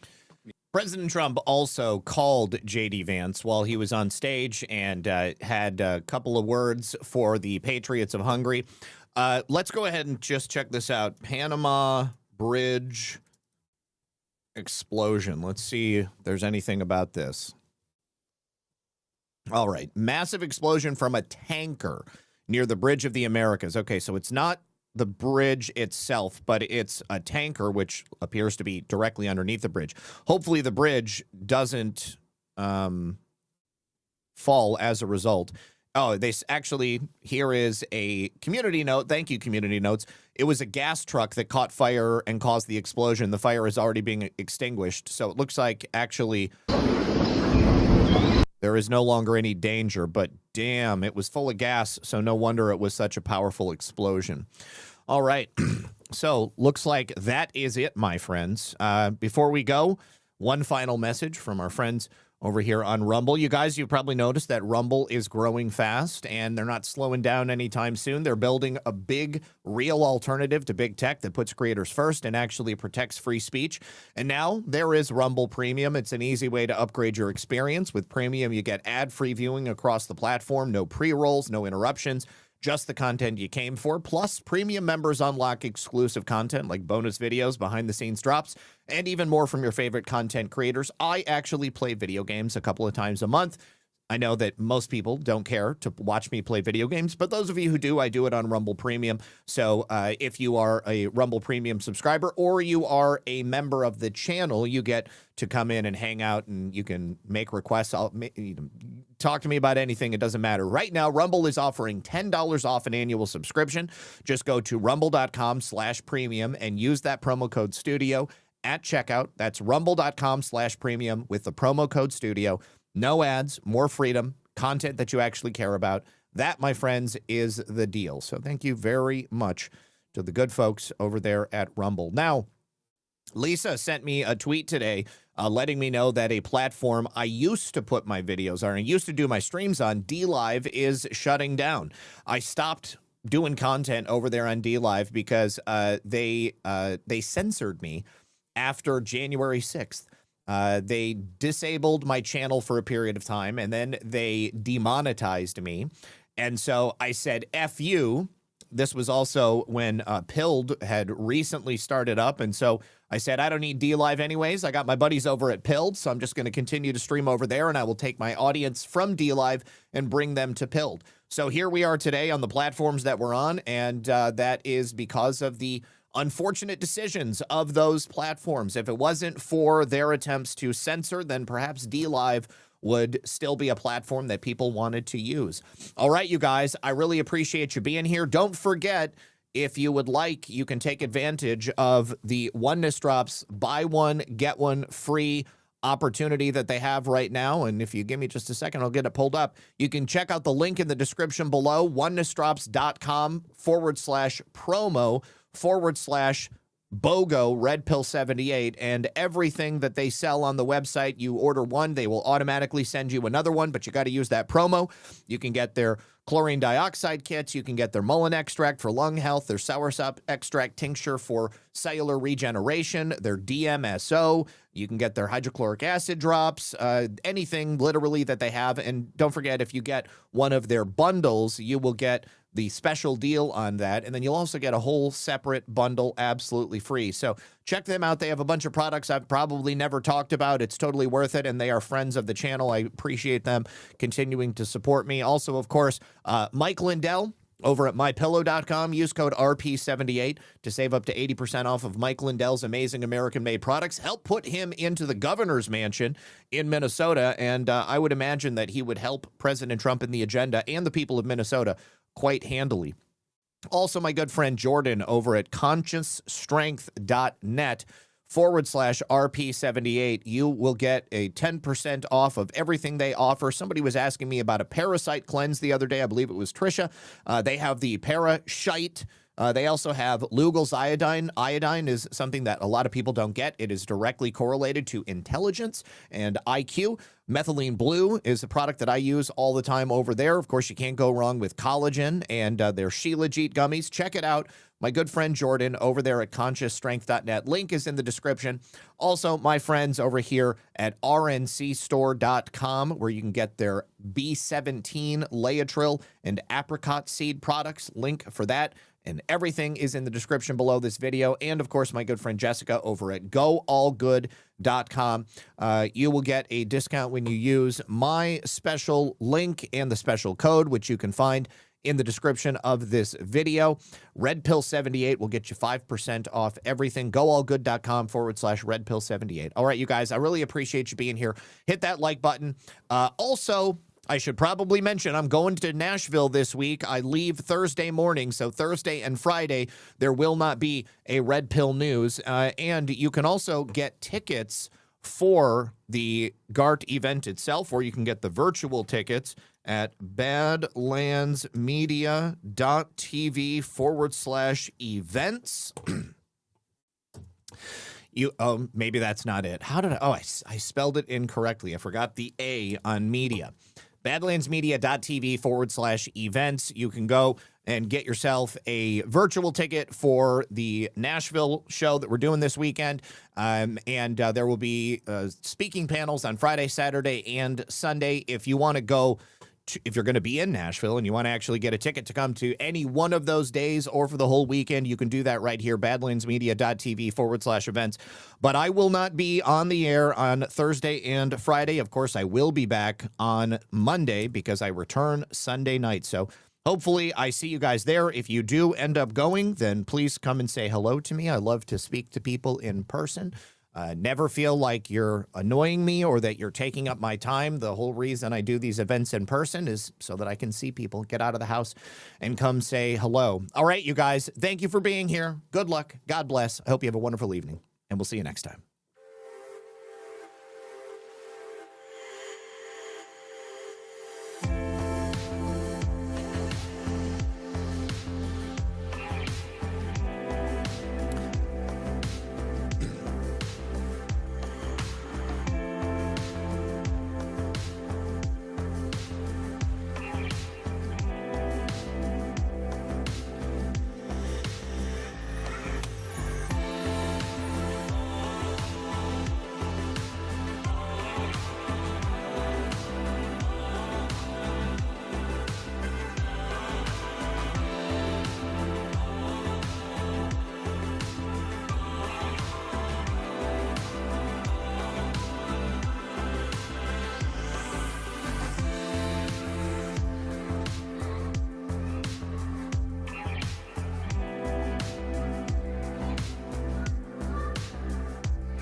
I'm sending you guys over to Space Shot, so opt out of that raid if you don't want to go.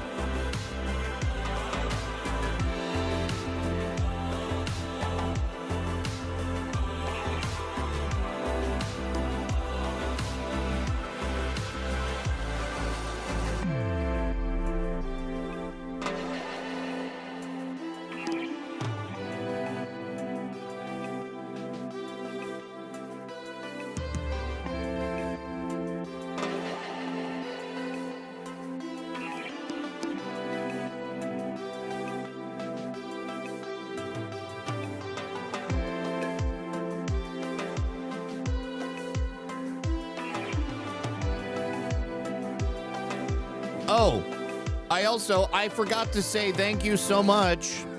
I got a donation on Cash App yesterday. let me say thank you so much to Anon1028. Thank you, Anon1028. I appreciate you.